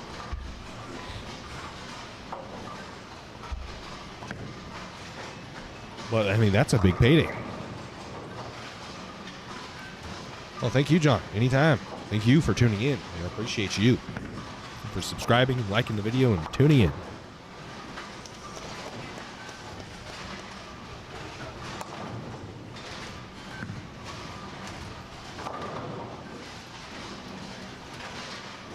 Let's say something there completely irrelevant, but like I said, when you're leaving out some kids that are really good, I appreciate it, and you can see that they're doing it now with the addition to newer in there. You just keep pushing those guys, which I think they've pumped the brakes on a little bit. There were some times where like Walter Ray and some of these guys were in there that were not bowling well, and they've kind of stopped. All right, Ilmaro, front nine. First shot. Grab that one. Oh, and he misses the head pin. Lamaro. Come on, man. Ooh, that's boring.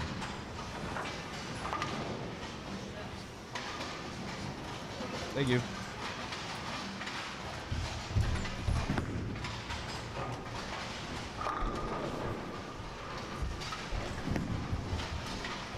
I mean, if you look, this is one of my points too.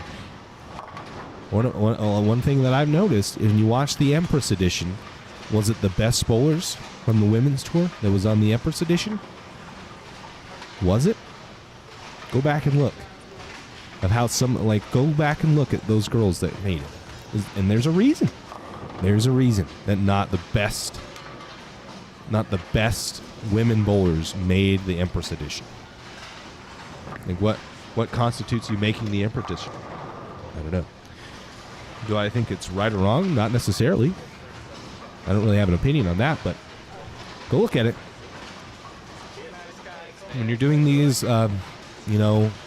exhibition events where you're hand picking, we gotta hand pick some people that are going to grow the sport.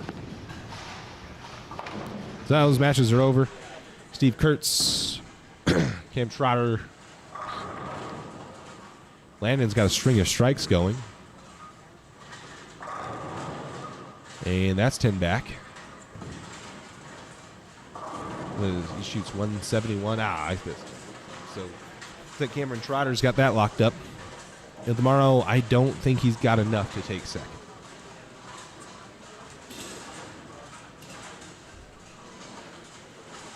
I don't think he had enough to make second. Yeah, Ron, I would probably agree with you there. No one's ever going to know that answer to that question. But I mean, it's pretty in front of our faces, just under our nose. And Jill Martin's good, and she connects with the youth. I 100% agree with that choice. Kids follow her. Kids are the future. If you continue to leave out, if you don't connect with the younger audience, you're going to lose them. And we've continued to do that. We've perpetuated that. Bowling has. Got to connect with the younger audience.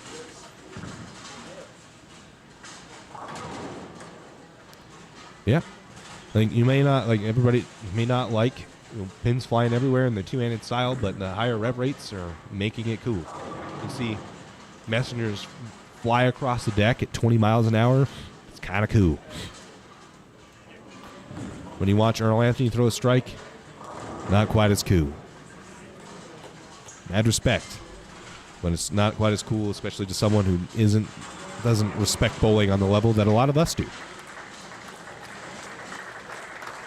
So Darren Tang finishes out his match, and he will win the 2021 Beehive Open here in Jack Jill Lanes, Lehigh, Utah. Thanks to Sam Wally, Josh Blanchard for putting this on for us, and we really appreciate it. It is.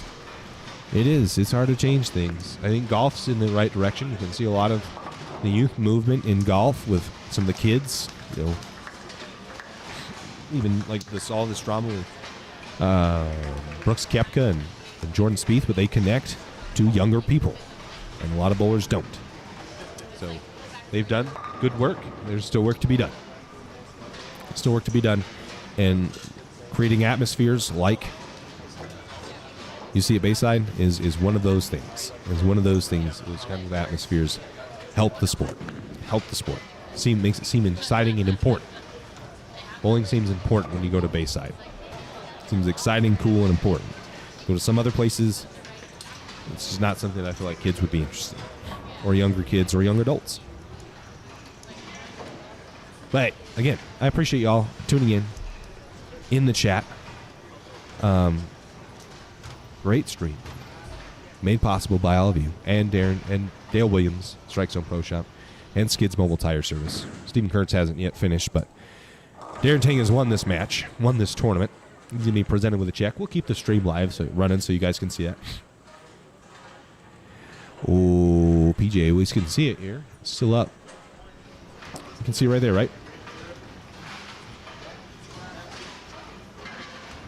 PG shoots 181. Ooh.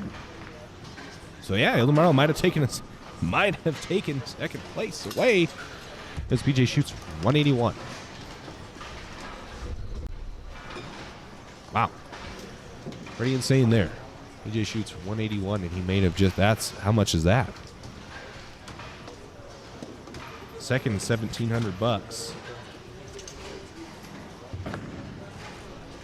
And so that's another $300 that PJ just lost. All right, that wraps up our event. Players are probably exhausted. 21 games later, we have our champion, first ever champion here. So yeah, I'm going to let Josh Blanchard take it away. So have a listen. Before we mention our first place, second place with a huge 262 last game. Nice round of applause for Ildemaro Ruiz coming in second place. And our champion this weekend, what an impressive weekend, a tough pattern. Sam always likes to make people work, earn it here at his place, so this gentleman earned it. 21 games, 20 of those games were above 200. Only one game sub 200, so very impressive out of a strong field. But nonetheless, his 9th career regional title for $3,000 from Las Vegas, Nevada, Mr. Darren Tang.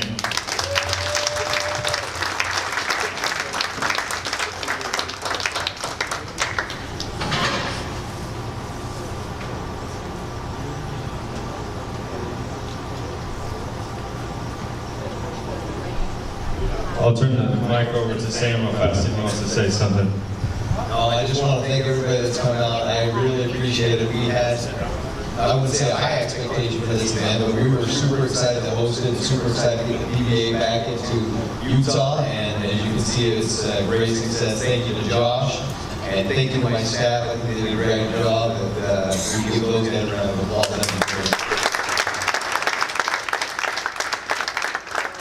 And then, like I said, Darren, great bowling. Let's give him one more round of applause, and great event. Thank you for everybody coming. All right, last but not least, you got any inspiring words to say? This isn't a vlog, even though we're probably on a vlog, but you got some inspiring words to say? Yeah, I put on the camera all the time. You never really know what to say. And, I just want to say thanks to Sam and his staff here. They did a great job. One instance actually that doesn't happen very often is we had some bad racks. They actually fixed them for today, so that's not very common. So we really appreciate that as players. One of my sponsors, Storm, Ice, Dexter, Bradley Effects, and everyone for coming out today. Speak on vlog all the time. You can see when I have my name, but thank you to everybody that came out. We really appreciate it, and look forward to coming back next year. All right, again, thank you to all the staff here, all the fans all weekend. We had a great weekend. Happy to bring the PBA back to Utah, and we look forward to coming back here for many more years. And Darren will be known as the first Beehive champion. Sam made a plaque over there, so Darren will get his name up on the top left corner. It'll probably be hung there on the wall, so Darren will have his name here for time and all eternity, I guess. But thank you to everyone this weekend. We'll see you soon. We'll see you in a couple of weeks, either in California or in Oregon. Thank you very much.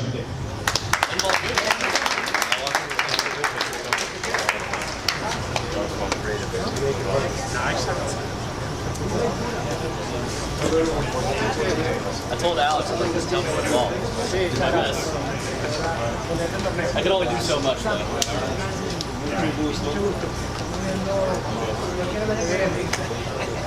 Nice to meet you.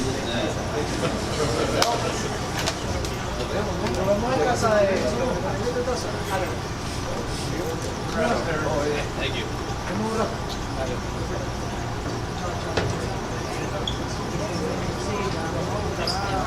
Thank you. The rest of the seat.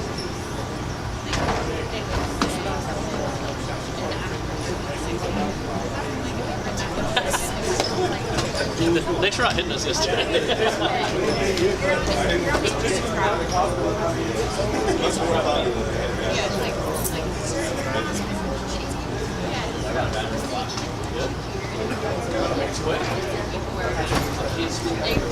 Peace, folks. For those of you still in, thanks for tuning in.